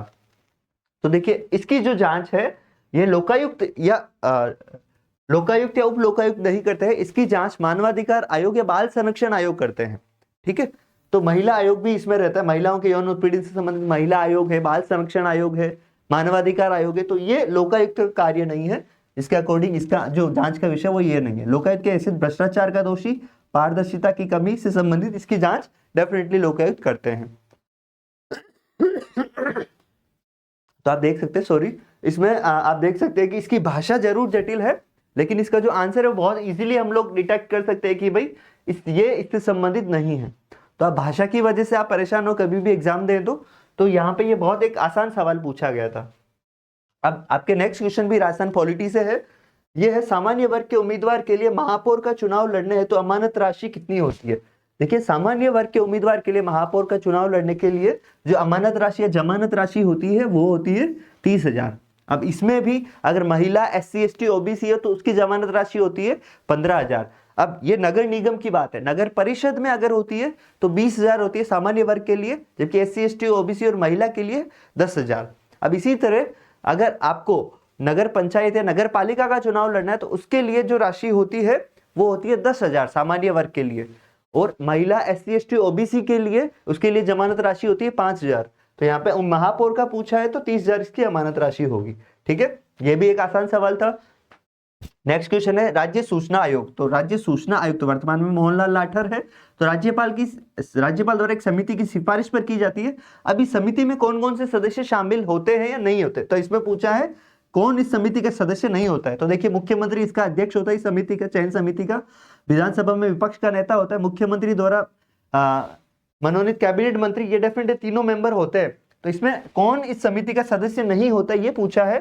तो इसका आंसर रहेगा आपके उच्च न्यायालय का मुख्य न्यायाधीश इस समिति का सदस्य नहीं होता है। नेक्स्ट क्वेश्चन है आपके राज्य मानवाधिकार आयोग। अब देखिए राज्य मानवाधिकार आयोग, इस बार ये भी क्वेश्चन थोड़ा ट्रिकी था। किस तरह का था कि निम्नलिखित अध्यक्षों में से किन्होंने 5 वर्ष की पदावधि पूरी की है। कौन से अध्यक्ष थे, तो यहाँ पे है देखिए NK जैन ने 5 वर्ष की पदावधि पूरी की। 2005 से 2010 तक इनका कार्यकाल रहा था। उनका कार्यकाल उन्होंने पूरे 5 वर्ष तक पूर्ण किया, और ये एकमात्र ऐसे मानवाधिकार आयोग के अध्यक्ष थे जिन्होंने अपना पदावधि पूरी की। तो NK जैन इसका आंसर रहेगा। यहाँ पे आपको थोड़ा सा विजिबिलिटी में प्रॉब्लम होगी। इसका मैं क्वेश्चन बता देता हूँ आपको। सिटीजन चार्टर का उद्देश्य नहीं है, ये क्वेश्चन पूछा गया आपके पॉलिटी से रिलेटेड है। पहला ऑप्शन है गुणवत्तापूर्ण समयबद्ध सेवा प्रदान करना, डेफिनेटली ये उद्देश्य है। नागरिक उन्मुखी शासन, यह भी उद्देश्य। उत्तरदायी सरकार, यह भी है। अब चौथा ऑप्शन है जनता की मांगों की प्रभावी सुनवाई का तंत्र सृजित करना। तो देखिए यहाँ पे एक इंपॉर्टेंट चीज ये है, सिटीजन चार्टर जो है जनता की शिकायतों, ग्रीवेंसेस का जो सुनवाई करता है, सुनवाई का तंत्र सृजित करता है, मांगो, डिमांड्स का ये सृजित नहीं करता। तो सिटीजन चार्टर का उद्देश्य कौन सा नहीं है, इसका आंसर रहेगा 4। जनता की मांगों का सुनवाई तंत्र नहीं, जनता की शिकायतों का सुनवाई तंत्र विकसित करता है ये। तो अब नेक्स्ट क्वेश्चन है, निम्नलिखित में से किस वर्ष भारत की, ये आपके इंडियन इकोनॉमी के क्वेश्चन शुरू हो रहे हैं यहां से, निम्नलिखित में से किस वर्ष में भारत की सकल राष्ट्रीय आय एवं शुद्ध राष्ट्रीय आय में वार्षिक वृद्धि दर की प्रचलित व स्थिर दोनों ही कीमतों में ऋणात्मक। तो देखिए भारत की जो सकल राष्ट्रीय आय और शुद्ध राष्ट्रीय आय में ऋणात्मक वृद्धि दर्ज हुई, जो वी शेप में दर्ज हुई थी, वो कोरोना काल में हुई थी। 2000 वर्ष था 2020 और 21, वर्ष 2020-21 में जब लॉकडाउन रहा, उस टाइम भारत की सकल राष्ट्रीय आय और शुद्ध राष्ट्रीय आय में ऋणात्मक वृद्धि दर्ज हुई और वो वी शेप में दर्ज हुई थी। इस संदर्भ में आपके यूपीएससी में भी क्वेश्चन पूछा गया था, तो ये भी ध्यान रखना है। आगे हम बात करें, जीएसटी से संबंधित क्वेश्चन पूछा गया। जीएसटी से संबंधित क्या था, जीएसटी के इनपुट कर जमा तंत्र के लाभ के संदर्भ में निम्न में से कौन सा कथन सही है। तो यहाँ पे देखिए कौन सा स्टेटमेंट सही है, मतलब बाकी कौन कौन से गलत है। तो ये है दोहरे करारोपण को रोकता है, ये डेफिनेटली दोहरे करारोपण को रोकता है, डबल टैक्सेशन को रोकता है, इसीलिए तो जीएसटी लाया गया था, है ना। ये उत्पादन पर कर से बचाता है, डेफिनेटली नोट। उत्पादन पर टैक्स से क्यों बचाएगा, उत्पादन से कर से नहीं बचा, तो ये कथन गलत है। स्टार्टअप को कर से राहत प्रदान करता है, स्टार्टअप को कोई कर से राहत नहीं, इसके लिए अलग से स्कीम्स शुरू की गई है। जीएसटी इसमें राहत प्रदान नहीं, उत्पादकों को रिकॉर्ड रखने की जरूरत नहीं होती, उत्पादकों को रिकॉर्ड रखने की जरूरत डेफिनेटली होती है, पारदर्शिता रहे। तो इसका जो आंसर है जीएसटी के संदर्भ में, ये दोहरे करारोपण को रोकता है, ये आंसर होगा आपके। अब नेक्स्ट क्वेश्चन है, ये राजस्थान इकोनॉमी से रिलेटेड है। इसमें देखिए राजनिवेश पोर्टल के संदर्भ में पूछा है, लैंग्वेज डेफिनेटली हार्ड है, लेकिन आप देखिएगा बहुत आसानी से हो जाएगा। राजनिवेश पोर्टल में क्या है, अनुमोदन के लिए वन स्टॉप सूचना पंजीकरण अनुमोदन केंद्र के रूप में बिंदु इंटरफेस और समयबद्ध निकास प्रणाली प्रदान करता है। तो ये बिल्कुल कथन सही है। यह बड़े निवेश के प्रस्तावों को अधिक प्रभावी ढंग से सुविधाजनक बनाने और एक ही छत उनके नीचे लाने के लिए अपेक्षित अनुमोदन मंजूरी में तेजी लाने के लिए सीधे मुख्यमंत्री के अधीन एक वन स्टॉप शॉप सुविधा है। देखिए मुख्यमंत्री के अधीन नहीं, मुख्य सचिव के अधीन वन स्टॉप शॉप सुविधा है, डायरेक्ट मुख्यमंत्री के अधीन नहीं है। तो इसका जो कथन है, गलत कथन है, वो ये रहेगा। वन स्टॉप के नियम 26 नवंबर 2020 से अधिसूचित किए गए, बिल्कुल सही है। पोर्टल निवेशकों के मार्गदर्शन के लिए प्रासंगिक नियमों, विनियमों, आदेशों, नीतिगत पहलों और योजनाओं से संबंधित अद्यतन जानकारी भी प्रदान करता है। देखिए राजनिवेश पोर्टल जो है, यह निवेशकों के लिए एक वन स्टॉप सुविधा है, डेफिनेटली बिल्कुल ये। लेकिन यहाँ पे बड़े निवेश प्रस्तावों के लिए जो अध्यक्ष, जिनके निवेश प्रस्तावों की समीक्षा है, उसके लिए मुख्य सचिव के अधीन एक वन स्टॉप शॉप सुविधा है, वह मुख्यमंत्री के अधीन नहीं है। तो यहाँ पे इसका जो कथन गलत है वो दूसरा रहेगा, ठीक है। तो हम बात करें नेक्स्ट क्वेश्चन की, ये है आपके इंडियन इकोनॉमी से रिलेटेड, मुद्रास्फीति इन्फ्लेशन से रिलेटेड है, डेफिनेटली थोड़ा सा ट्रिकी है। लेकिन अगर आपने हेडलाइन मुद्रास्फीति और या कोर मुद्रास्फीति पढ़ी है तो आप आसानी से उसको कर पाएंगे। देखिए कोर मुद्रास्फीति में खाद्य और ऊर्जा की कीमतें शामिल रहती है। तो देखिए कोर मुद्रास्फीति में खाद्य और ऊर्जा की कीमतें शामिल नहीं रहती, खाद्य और ऊर्जा की कीमतें शामिल रहती है हेडलाइन मुद्रास्फीति में। तो यह पहला स्टेटमेंट आपके गलत हो जाएगा। दूसरा है हेडलाइन मुद्रास्फीति से खाद्य स्फीति बाहर रहती है। देखिए हेडलाइन मुद्रास्फीति में खाद्य स्फीति शामिल होती है, बाहर नहीं रहती। तो हेडलाइन मुद्रास्फीति, ये दूसरा स्टेटमेंट भी आपके गलत हो जाएगा। कोर मुद्रास्फीति की अपेक्षा हेडलाइन मुद्रास्फीति की प्रकृति ज्यादा परिवर्तनशील होती है, परिवर्तनशील, वोलेटाइल इन नेचर, मतलब परिवर्तनशील होती है। तो डेफिनेटली होती है, क्योंकि हेडलाइन मुद्रास्फीति खाद्य और ऊर्जा की कीमतें शामिल होती है, तो ये परिवर्तनशील होती है। तो यहाँ पर आपके सिर्फ तीसरा स्टेटमेंट जो है वह सही है। तो इसमें आपके सी, केवल सी है आंसर 4, केवल सी, ये आंसर इसका सही रहेगा। अब नेक्स्ट क्वेश्चन की बात करें तो ये आपके 43, ये राजस्थान इकोनॉमिक सर्वे से आया, अपनी बुक से है। और राजस्थान इकोनॉमिक सर्वे में ये आपके चैप्टर 2 है कृषि, उससे संबंधित है। इसमें जैसे आपने सुमेलित करने का पूछा है कि फसलों के उत्पादन में प्रथम स्थान पर कौन से राज्य रहे। तो यहाँ पे पोषक अनाज, कुल दलहन, मूंगफली, सोयाबीन। तो यहाँ पे पोषक अनाज जो है इसमें सर्वाधिक उत्पादन रहा है कर्नाटका का, कुल दलहन में मध्य प्रदेश का, मूंगफली में गुजरात का रहा है, और सोयाबीन महाराष्ट्र का। ठीक है, तो 2 3 5 4, इसमें आपके आंसर 2 3 5 4, आंसर 3 इसका आंसर रहेगा आपके 2 3 5 4। तो ये थोड़ा सा ट्रिकी क्वेश्चन था, यहाँ पे आप ध्यान रख सकते हैं आपको आंसर, यहाँ पे ट्रिकी क्वेश्चन का भी आंसर कैसे कर सकते हैं, जैसे मूंगफली का मैक्सिमम बच्चों को याद रहता है, मूंगफली का सर्वाधिक उत्पादन होता है गुजरात में, तो यहाँ पे सिर्फ एक ऑप्शन 5, तो इसके अकॉर्डिंग भी आप आंसर सही कर सकते हैं। नेक्स्ट क्वेश्चन बात करें, ये आपके एनएफएस से राष्ट्रीय खाद्य सुरक्षा अधिनियम से रिलेटेड पूछा गया है। ये आपके जो करंट स्कीम्स वगैरह रहती है, राष्ट्रीय खाद्य सुरक्षा योजना भी अभी कंटिन्यू चल रही है, उससे रिलेटेड पूछा गया। तो एनएफएस से जो है इसके संदर्भ में कथन है, सही कथन पूछे हैं, तो यह 5 जुलाई 2013 को अधिनियमित किया गया, बिल्कुल सही कथन है। वर्तमान में लगभग 50 करोड़ व्यक्ति राष्ट्रीय खाद्य सुरक्षा अधिनियम के अंतर्गत आते हैं। देखिए, राष्ट्रीय खाद्य सुरक्षा अधिनियम में जो देश की 2/3 आबादी आती है, 2/3 आबादी, तो इसके अकॉर्डिंग आपके मतलब ये नहीं 50 करोड़ नहीं आएंगे, 80 करोड़ के आसपास रहेंगे, तो ये दूसरा स्टेटमेंट आपके गलत रहेगा। यह अधिनियम कानूनी रूप से 75% ग्रामीण आबादी और 50% शहरी आबादी को सब्सिडी युक्त खाद्यान्न प्राप्त कराने का अधिकार देता है, बिल्कुल सही है। तो इसके आपके कथन दोनों सही है, ए और सी है, मतलब इसका विकल्प 3 सही रहेगा, ए और सी इसके सही है, जबकि इसमें 2/3 आबादी आती है, 50 करोड़ व्यक्ति नहीं आते, तो यहाँ पे दूसरा स्टेटमेंट गलत हो जाएगा आपके। नेक्स्ट क्वेश्चन की हम बात करें, देखिए ये भी इकोनॉमी और करंट अफेयर्स की अपनी जो मैगजीन है वहां से ये क्वेश्चन आपको मिल जाएगा। विश्व खुशहाली रिपोर्ट 2024, तो यहाँ पे पहला स्टेटमेंट है, इसमें सही कथन चुनना है अपने को। तो भारत का स्थान 140 से अधिक देशों में 126 था, ये 126 स्थान भारत का था, ये स्टेटमेंट यहाँ तक सही है। इसके पड़ोसी देशों चीन, नेपाल, पाकिस्तान, म्यांमार, ठीक है, श्रीलंका और बांग्लादेश से भी निम्न है, तो श्रीलंका और बांग्लादेश से भी निम्न नहीं है, श्रीलंका और बांग्लादेश से अच्छी स्थिति में है, तो ये स्टेटमेंट आपके गलत हो जाएगा इसके अकॉर्डिंग। पूरा स्टेटमेंट मतलब आधा स्टेटमेंट सही है, बाकी ये लास्ट वाला स्टेटमेंट गलत है। पिछले कुछ वर्षों में भारत के स्थान में कुछ विशेष परिवर्तन नहीं हुआ, ये बताता है कि जनसंख्या कल्याण और खुशी में सुधार के लिए सीमित प्रगति हुई है। देखिए यहाँ पे 126 से 134 से 126, यहाँ मतलब ज्यादा कोई सुधार की स्थिति नहीं है, कभी कम ज्यादा रैंकिंग ठीक ठाक रहती है, तो यहाँ पे ये दूसरा स्टेटमेंट आपके सही है, इसके अकॉर्डिंग आपका विकल्प 2 सही रहेगा। यहाँ पे कार्मिकों की जनसंख्या के अनुपात को परिभाषित किया जाता है, कार्मिक जो आपके WPR रेशियो है वो किस तरह से परिभाषित किया जाता है, तो इसमें आपके देखिए इसका आंसर रहेगा कुल जनसंख्या में नियोजित व्यक्तियों का प्रतिशत, जो कुल से जनसंख्या है उसमें जो नियोजित व्यक्ति, जो लगे हुए व्यक्ति है, उनका प्रतिशत ही कार्मिकों की जनसंख्या का अनुपात है, WPR माना जाता है। तो ये आपके इसका आंसर रहेगा विकल्प 3। अब नेक्स्ट क्वेश्चन है, ये आर्थिक सुधार से संबंधित है, यह भी आपके इकोनॉमिक्स से संबंधित है।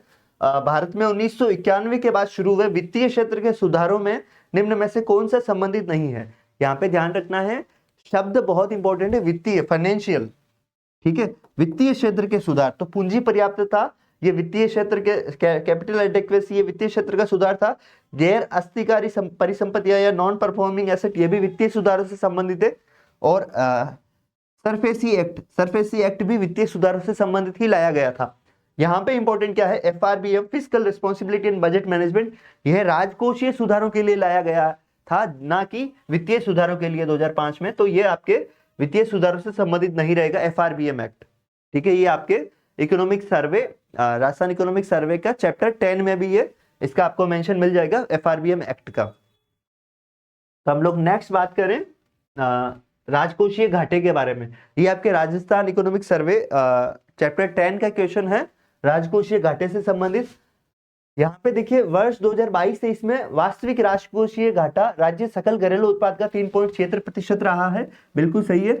यह FRBM अधिनियम 2005 की अनुमोदित सीमा से कम है। देखिए अगर सभी मिला के रहे तो FRBM की एक्ट की सीमा रहती है 4.37, तो उसके अकॉर्डिंग तो ये सही है, लेकिन इसमें विद्युत और उनको विद्युत क्षेत्र और अन्य क्षेत्रों को घटा के करें तो ये 3.5 होती है, तो ये थोड़ा सा क्वेश्चन आपके कंट्रोवर्शियल रहेगा, यहाँ पे डेफिनेटली कुछ ना कुछ इस क्वेश्चन को चैलेंज किया जा सकता है। तो अगर क्षेत्रों को मिलाकर अगर रखा जाए तो डेफिनेटली कम है, इसके अकॉर्डिंग ये स्टेटमेंट भी सही है। वर्ष 2022-23 का राजकोषीय घाटा 2021-22 की तुलना में अधिक था, यह भी डेफिनेटली सही है। अब 22-23 का राजकोषीय घाटा था लगभग 51,000 करोड़। 22-23 का राजकोषीय घाटा लगभग 51,000 करोड़ था, जबकि 2021-22 का राजकोषीय घाटा था वो 48,000 करोड़ था, समथिंग 48,000 करोड़ कुछ भाग था, जबकि 51,029 करोड़ था। ये आपके 2022-23 का राजकोषीय घाटा था 1000 करोड़। तो यहाँ इसके अकॉर्डिंग तो आपके तीनों स्टेटमेंट ही सही होंगे, ए, बी और सी तीनों स्टेटमेंट सही होंगे। लेकिन अगर यहाँ पे 3.5 को माना जाता है तो ये आपके ए और सी स्टेटमेंट सही होंगे। ठीक है, तो मोस्ट करेक्ट तो मेरा जो अनुमान है वो है कि ए, बी और सी मोस्ट करेक्ट है। बाकी अगर यहाँ पे 3.5 को मानते हैं तो ये दूसरा स्टेटमेंट गलत हो जाएगा, तो ए और सी रहेगा। बाकी मोस्ट करेक्ट जो आप मान सकते हैं वो है विकल्प फॉर ए, बी और सी तीनों सही है। तो यहाँ पे ये ध्यान रखिएगा, ये क्वेश्चन डेफिनेटली चैलेंज किया जा सकता है एग्जाम कोर्ट में आरपीएससी के अगेंस्ट। अब यहाँ पे राजस्थान खनिज नीति देखिए, राजस्थान जो खनिज नीति है, राजस्थान सरकार ने 4 दिसंबर 2024 को 9 नई नीतियां लॉन्च की थी राइजिंग राजस्थान समिट से पहले। तो उसमें राजस्थान खनिज नीति भी है, इससे संबंधित 3 स्टेटमेंट दिए।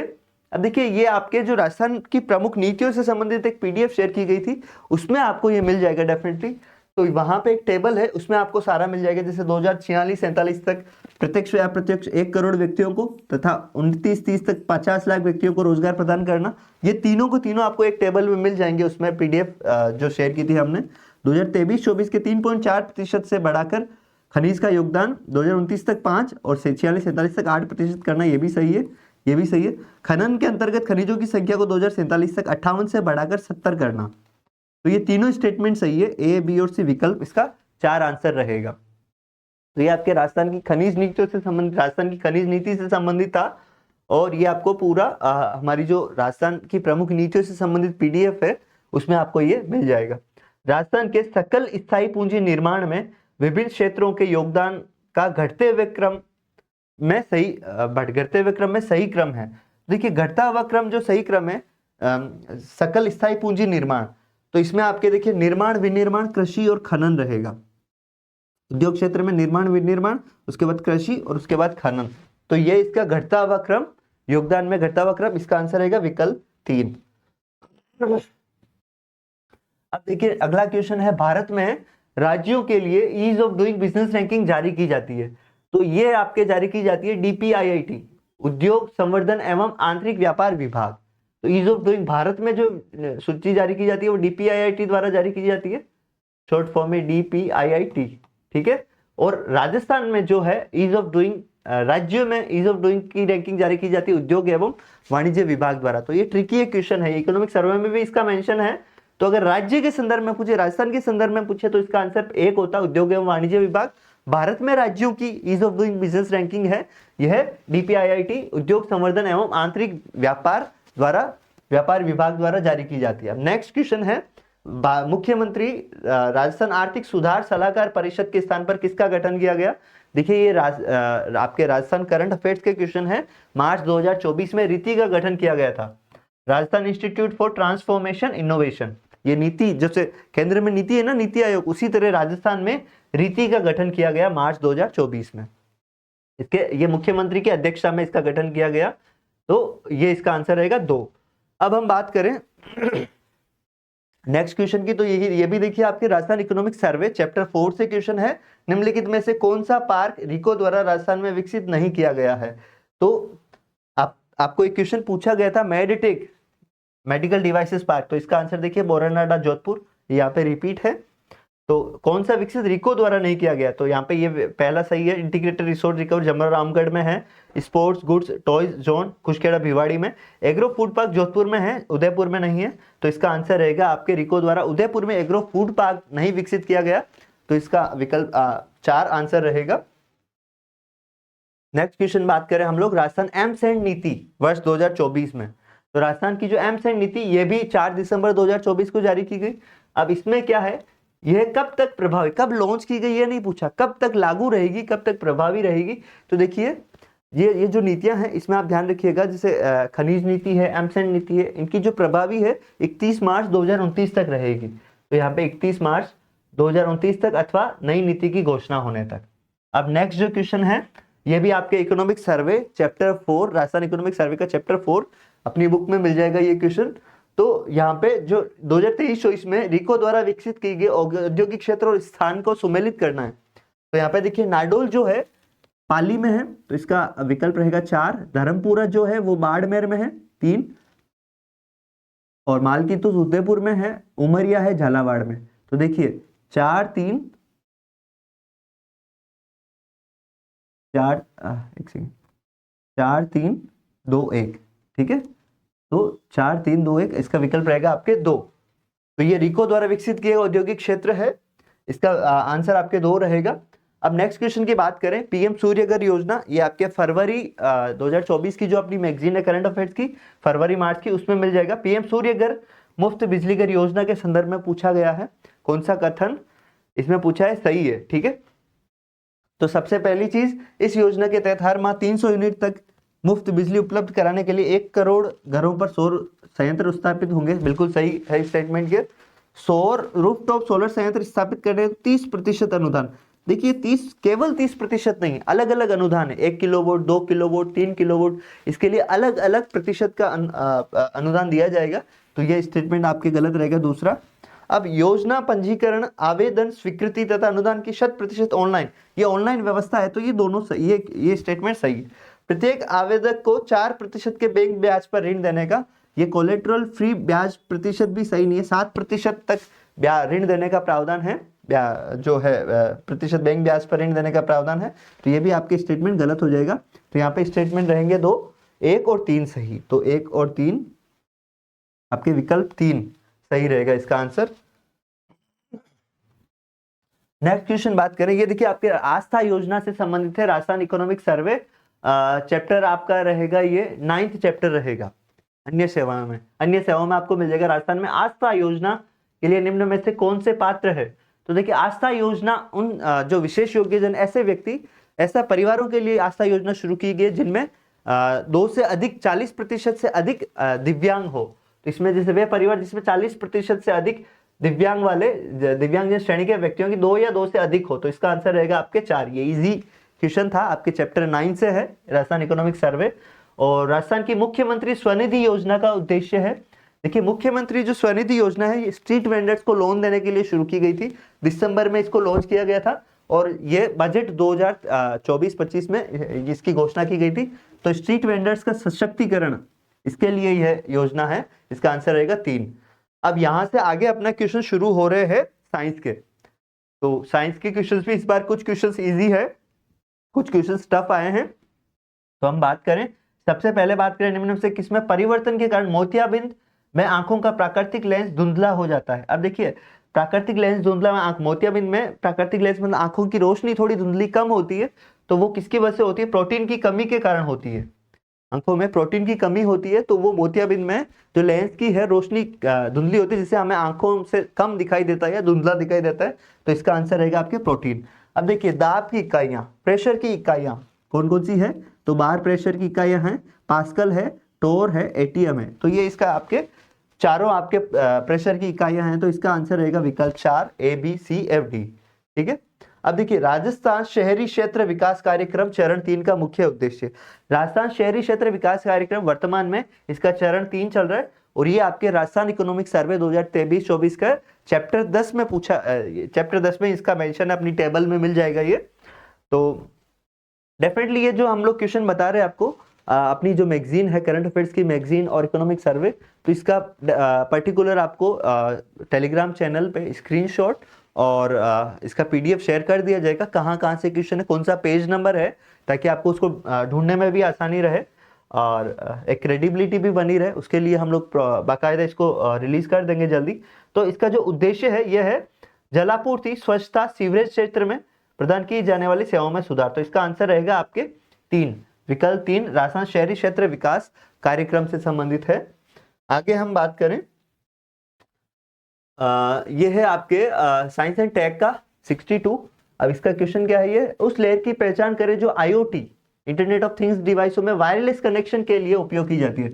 वायरलेस कनेक्शन के लिए देखिए आप ध्यान रखिए नेटवर्क लेयर काम में ली जाती है। नेटवर्क लेयर जो है wireless connection internet of things के लिए काम में ली जाती है, तो इसका आंसर रहेगा नेटवर्क लेयर। अब यहाँ पे डीआरडीओ द्वारा हवाई खतरों को निष्क्रिय करने हेतु विकसित मानव पोर्टेबल वायु रक्षा प्रणाली man made human air defence system जो है, man made air defence system, ये अपने इसका लॉन्च अभी रिसेंट हुआ, लेकिन ये आपके सितंबर 2024 में भी चर्चाओं में रहा है, तो हमारी मैगजीन में ये क्वेश्चन डेफिनेटली मिलेगा। इसका आंसर है विशोर्डस। तो ये भारत का जो है मानव पोर्टेबल वायु रक्षा प्रणाली है, इसका परीक्षण रिसेंट हुआ है और ये 2024 में भी चर्चाओं में रहा है, तो इसका आंसर 4 रहेगा। अब देखिए ये नेक्स्ट क्वेश्चन है, इलेक्ट्रॉनिकली स्कैन्ड एरे रडार के संदर्भ में कौन सा कथन सही नहीं है? तो देखिए जो ये ऐसा रडार है, ये कई लक्ष्यों को ट्रैक करने में सक्षम नहीं है, तो जो इसका पहला स्टेटमेंट यही गलत है। इसका क्या है कि जो ऐसा है, ऐसा कई लक्ष्यों को ट्रैक करने में सक्षम है, जबकि पहला कथन ही गलत है, तो बाकी की कोई जरूरत ही नहीं रहती आपको। कई बार चीजें इस तरह से हो जाती है कि अपने को नहीं आता, जैसे रडार है तो रडार तो कई लक्ष्यों को ट्रैक करने में सक्षम रहेगा, तो ये बोल रहा है कि कई लक्ष्यों को ट्रैक करने में सक्षम नहीं है, तो ये पहला स्टेटमेंट ही गलत हो जाएगा। अगर किसी को नॉर्मल नहीं आता तो भी वो भी इसको अगर कॉमन सेंस से यूज करके इसको सही कर सकता है। सॉरी। अब देखिए 65th क्वेश्चन अपन बात करें, चौथी पीढ़ी का जैव ईंधन प्राप्त होता है, ये बायोटेक्नोलॉजी से रिलेटेड क्वेश्चन है। तो ये जैव ईंधन चौथी पीढ़ी का आनुवंशिक रूप से संशोधित किससे प्राप्त होता है? ये आपके शैवाल से प्राप्त होता है, ये बायोटेक्नोलॉजी से रिलेटेड है। और अब देखिए आर्टिफिशियल इंटेलिजेंस से संबंधित क्वेश्चन है, ये भी एक थोड़ा सा मतलब ट्रिकी और इंटरेस्टिंग क्वेश्चन है। आप देखिए यंत्राधिगम एआई समूह का उपसमूह। अब यंत्राधिगम अपन को समझ नहीं आएगा, तो हम लोग इंग्लिश में अगर देखें तो machine learning is a subset of AI, definitely सही है, तो ये आपके स्टेटमेंट फर्स्ट सही है। अब देखिए पर्यवेक्षित अधिगम में चिन्हित निवेशी डेटा के बिना कंप्यूटर सिस्टम को प्रशिक्षित किया जाता है। देखिए supervised learning involves training a computer system without labelled input data. अब देखिए आप एआई में अगर आप कोई प्रॉम्प्ट नहीं देंगे तो क्या वो सीख सकता है? या बिना अपन ने प्रॉम्प्ट दिए क्या एआई काम कर सकता है? तो डेफिनेटली नहीं कर सकता, तो दूसरा स्टेटमेंट आपके गलत रहेगा।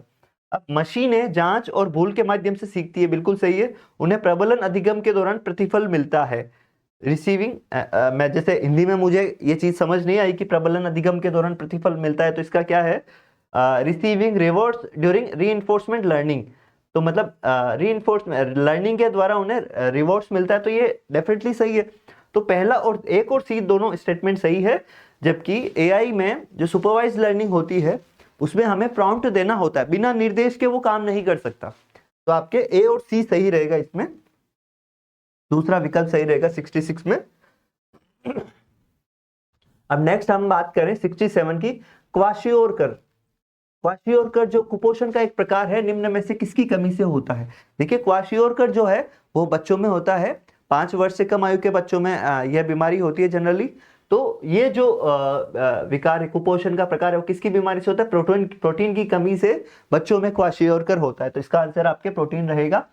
नेक्स्ट क्वेश्चन, निम्नलिखित में से किस कृत्रिम मधुरक में माधुर्यमान सुक्रोज की तुलना में अधिकतम है? किस कृत्रिम मधुरक which of the following artificial sweeteners have the highest sweetness value? Highest sweetness value किसमें अधिकतम होती है? तो उसका आंसर रहेगा आपके एलिटेम। एलिटेम में हाईएस्ट स्वीटनेस होती है। नेक्स्ट क्वेश्चन की हम बात करें तो निम्नलिखित में से कौन सा मानव देह तरल उत्तकों में पाया जाने वाला एक सूक्ष्म खनिज है? देखिए सूक्ष्म खनिज मुझे भी एकदम समझ नहीं आया, तो हम इंग्लिश में देख सकते हैं कि which of the following is a micro mineral found. Micro mineral found की बात करें तो देखिए अपन ऑप्शन देखें अगर ध्यान से, तो फॉस्फोरस, सल्फर, मैग्नीशियम, ये मैक्रो मिनरल्स है। फॉस्फोरस, सल्फर और मैग्नीशियम ये मैक्रो मिनरल्स है, जबकि एक ऑप्शन है आयोडीन, ये मैक्रो में नहीं आता है। 7 मैक्रो मिनरल्स होते हैं, उसमें फॉस्फोरस, सल्फर और मैग्नीशियम होते हैं, तो इसका आंसर आयोडीन जो है ये माइक्रो मिनरल है आपके, तो इसका आंसर रहेगा आयोडीन। नेक्स्ट क्वेश्चन की हम बात करें 17 की, तो विशिष्ट रोगवाहक कौन सा है? जनित रोग कौन सा है और रोगाणु कौन सा है? तो गलत समुच्चय कौन सा है?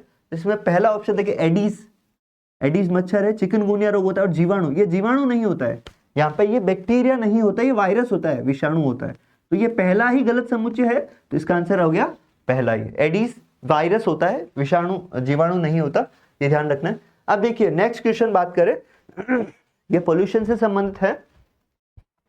केंद्रीय प्रदूषण नियंत्रण बोर्ड के अनुसार IND-AQI 101 101 से 200 की सीमाओं वाली वायु गुणवत्ता श्रेणी किस प्रकार की है? अच्छी, संतोषजनक, मध्यम, घटिया। अब देखिए अच्छी जो होती है AQI श्रेणी जो है 0 से 50 के बीच में अच्छी श्रेणी होती है, 50 से 100 के बीच में संतोषजनक होती है, और 101 से 200 के बीच 101 से 200 के बीच में मध्यम होती है। तो ये जो AQI श्रेणी 101 से 200 है, ये मध्यम श्रेणी की है, जबकि 200 से अधिक ये घटिया वायु गुणवत्ता की श्रेणी मानी जाती है। तो इसका आंसर आपके मध्यम रहेगा। नेक्स्ट क्वेश्चन हम बात करें, ये आपके ज्योग्राफी से रिलेटेड क्वेश्चंस आ रहे, तो ये अल नीनो से संबंधित है। आपके गलत कथन का चयन कीजिए। अब देखिए यहाँ पे अल नीनो व ला नीना एक प्रकार के झंझावत है। झंझावत जनरली जैसे अगर अपन हिंदी मीडियम में देखें तो भी झंझावत मुझे भी समझ में नहीं आता, तो जैसे इसके इंग्लिश ट्रांसलेशन देखें, El Nino and La Nino are the kind of storm. Storm मतलब तूफान, क्योंकि अल नीनो और ला नीनो तूफान है क्या? नहीं, अल नीनो और ला नीनो क्या है? एक इसमें एक में बारिश ज्यादा होती है, एक में बारिश कम होती है, सूखा या अधिक बारिश का आधिक्य, तो इसमें तूफान का श्रेणी तो नहीं। तो ये स्टेटमेंट एक तो गलत है, तो यहाँ पे एक ही गलत स्टेटमेंट है, तो ये इसका आंसर ये हो जाएगा। अल नीनो के दौरान तट से दूर पादप प्लावक कम होते हैं, पादप प्लावक तट के नजदीक रहते हैं, तो ये बिल्कुल सही है। ला नीनो के दौरान व्यापारिक हवाएं सामान्य से अधिक प्रबल होती है, ये बिल्कुल सही आंसर है। अल नीनो व ला नीनो मौसम के प्रतिरूप है, मौसम के प्रतिरूप है, बारिश की आधिक्य, बारिश की कमी है ना, सूखा, तो ये इसका आंसर आपके अल नीनो व ला नीनो एक प्रकार के झंझावत या स्टॉर्म या तूफान है, तो इसका आंसर आपके एक रहेगा। नेक्स्ट क्वेश्चन हम बात करें तो ये आपके टेक्नोलॉजी से रिलेटेड है। ICAR CSIR OT ICAR सरकोट Mumbai द्वारा विकसित भारत का पहला नैनो सेलुलोज संयंत्र किससे संबंधित है? ये आपके टेक्नोलॉजी से संबंधित क्वेश्चन है। ये आपके जो पहला भारत का पहला नैनो सेलुलोज है ICAR सरकोट, ये कपास से संबंधित है, इसका आंसर रहेगा कपास, विकल्प एक इसका आंसर रहेगा। अब हम बात करें नेक्स्ट IUCN, ये आपके एनवायरनमेंट से रिलेटेड क्वेश्चन है। तो IUCN की रेड लिस्ट को कहा गया है, इसमें ऑप्शन है जीवन का दर्पण, जीवन का थर्मामीटर, जीवन धरती का हाइड्रोमीटर, जीवन का बैरोमीटर। देखिए IUCN की जो रेड लिस्ट होती है, यह जो संकटग्रस्त प्रजातियां होती है जंतुओं की, उसके बारे में जारी की जाती है। तो ये जीवन का बैरोमीटर इससे संबंधित है, इसे जीवन का बैरोमीटर भी कहा जाता है, तो इसका आंसर रहेगा आपके 4, जीवन का बैरोमीटर। ठीक है, आगे हम बात करें राजस्थान वानिकी एवं जैव विविधता परियोजना फेज 2 के संदर्भ में गलत कथन, रॉन्ग स्टेटमेंट आपको चयन करना है। अब इसमें देखिए इसे जापानी जीका द्वारा सहायता प्रदान की गई है, बिल्कुल सही है। इसमें 18 जिले व 8 वन्य जीव अभ्यारण्य शामिल है। देखिए राजस्थान वानिका जैव विविधता परियोजना में दूसरे चरण में 15 जिले, यहाँ पे 15 जिले और 7 वन्य जीव अभ्यारण्य शामिल किए गए हैं, तो इसका आंसर आपके 2 गलत कथन है, तो सिर्फ एक ही है, तो सिर्फ 2 इसका आंसर रहेगा। इसमें अबेदा और माचिया जैविक पार्क विकसित किए गए हैं, माचिया सफारी। इस परियोजना में जल संरक्षण को भी शामिल किया गया है, जैव विविधता वानिकी में जल संरक्षण को शामिल किया गया है, क्योंकि यहाँ पे वानिकी का भी संरक्षण करना है। ठीक है, तो यहाँ पे इसका आंसर आपके 2 रहेगा। नेक्स्ट जो है ये आपके उत्कृष्टता केंद्र और उद्यानिकी फसल, मतलब ये आपके ज्योग्राफी से, राजस्थान ज्योग्राफी से रिलेटेड चीज है। यहाँ पे देखिए बस्सी जो है वो अनार के लिए है, अनार का उत्कृष्टता केंद्र बना रहे। सागर भोज का आपके खजूर, देवड़ावास आपके अमरूद, और खेमरी जो है आपके आम से रिलेटेड है। तो यहां से हम बात करें 3 4 5 1 मिनट सॉरी, इसमें हम लोग थोड़ा देख लेते एक बार वापस। देखिए बस्सी जो है अनार के लिए उत्कृष्टता केंद्र है, ठीक है, और सागर भोज का जो खजूर के लिए है 3 5, ठीक है, और देवड़ावास अमरूद के लिए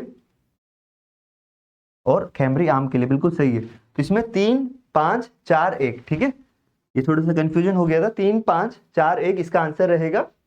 नेक्स्ट क्वेश्चन जो है आपके, ये आपके राजस्थान इकोनॉमिक सर्वे चैप्टर 11 से पूछा गया है। सतत विकास लक्ष्य आपका चैप्टर 11 है, उसमें से क्वेश्चन पूछा गया है।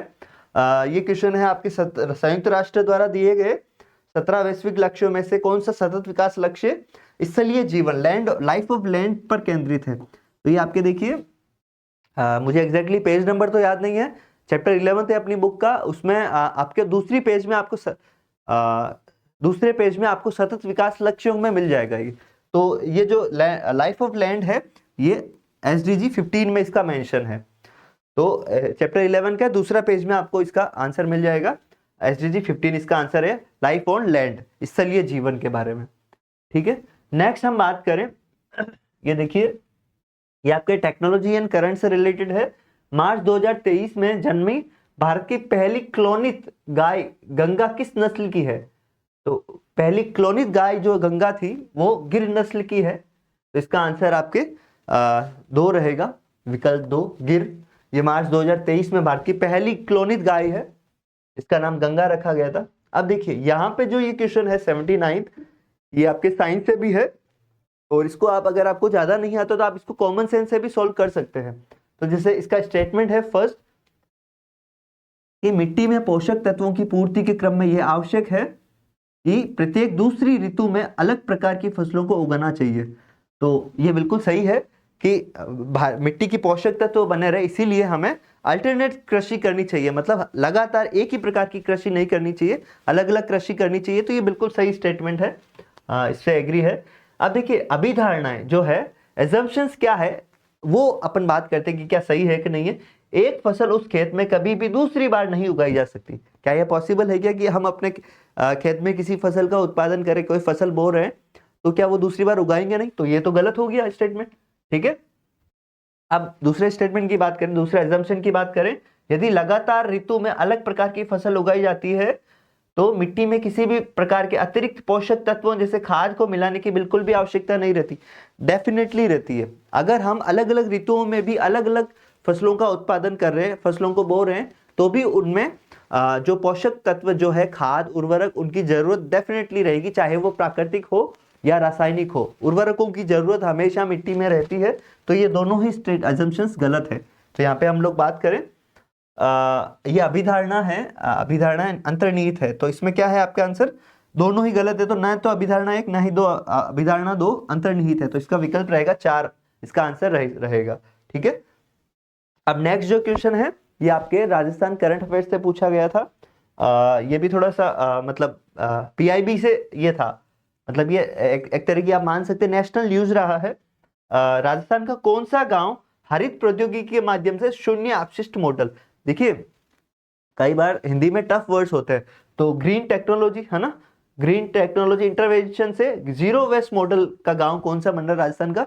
तो राजस्थान के जयपुर के नजदीक है आंधी गांव। आंधी गांव जी राजस्थान का पहला जीरो वेस्ट मॉडल गांव बन रहा है ग्रीन टेक्नोलॉजी की हेल्प से। तो इसका आंसर रहेगा आपके आंधी, विकल्प 4।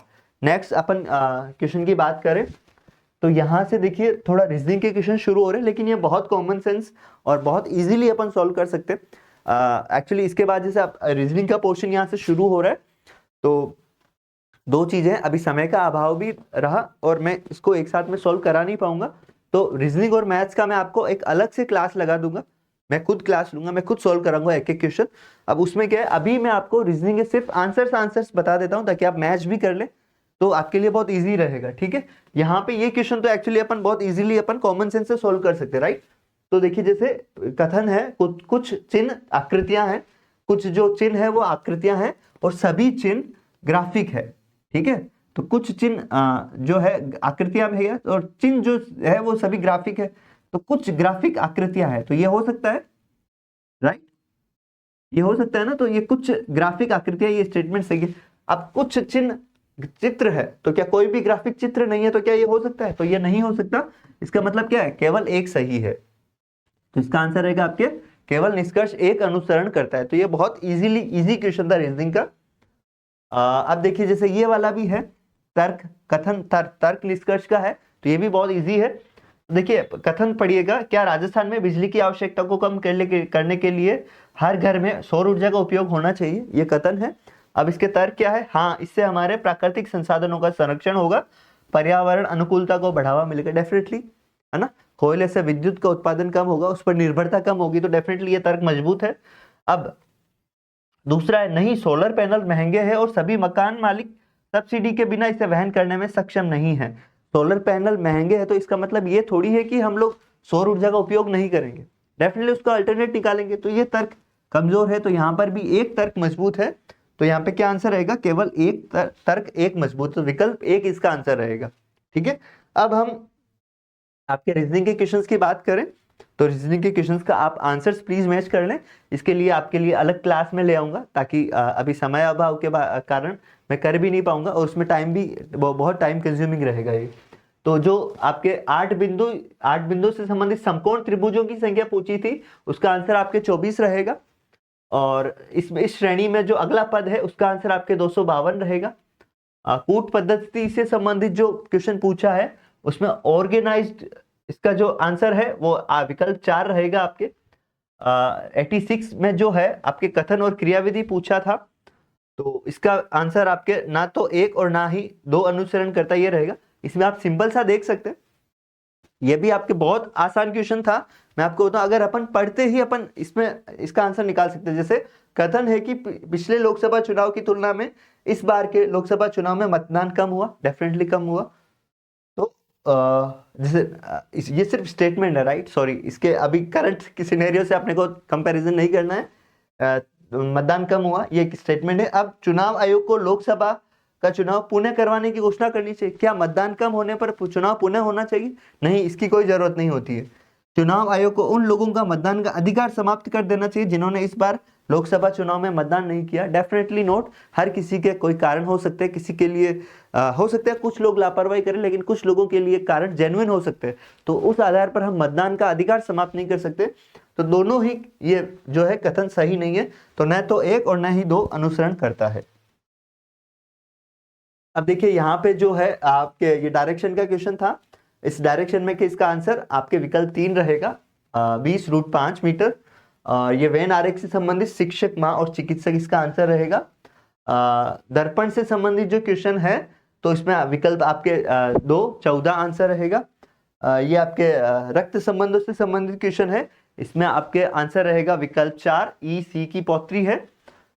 तो ये आपके आंसर आप मैच कर सकते हैं अपनी आंसर की से। यहाँ पे देखिए ये आपके मैथ से रिलेटेड क्वेश्चन है। इसका आंसर आपके 91st के आंसर आपके 720 मिलीलीटर रहेगा, ये भी आप मैच कर सकते हैं।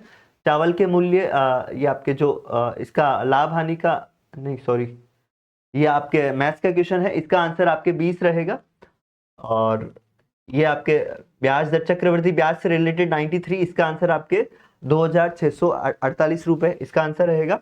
ये आपके आयत का परिमाप से संबंधित क्वेश्चन, इसमें आपका आंसर 26 इकाई रहेगा। यहाँ पे त्रिभुजों की संख्या पूछी है, त्रिभुजों की संख्या में इसका आंसर आपके 16 रहेगा। और इसमें प्रेक्षणों की से संबंधित है, माध्य का पूछा है, तो आपके 96 में माध्य का आंसर आपके 50 रहेगा। और ये वर्णमाला से संबंधित क्वेश्चन दिया गया था, इसका आंसर आपके विकल्प 1, 69,760 रहेगा। 500 से संबंधित, प्रायिकता से संबंधित जो प्रश्न है उसमें विकल्प 3 आपके 5/12 आंसर रहेगा।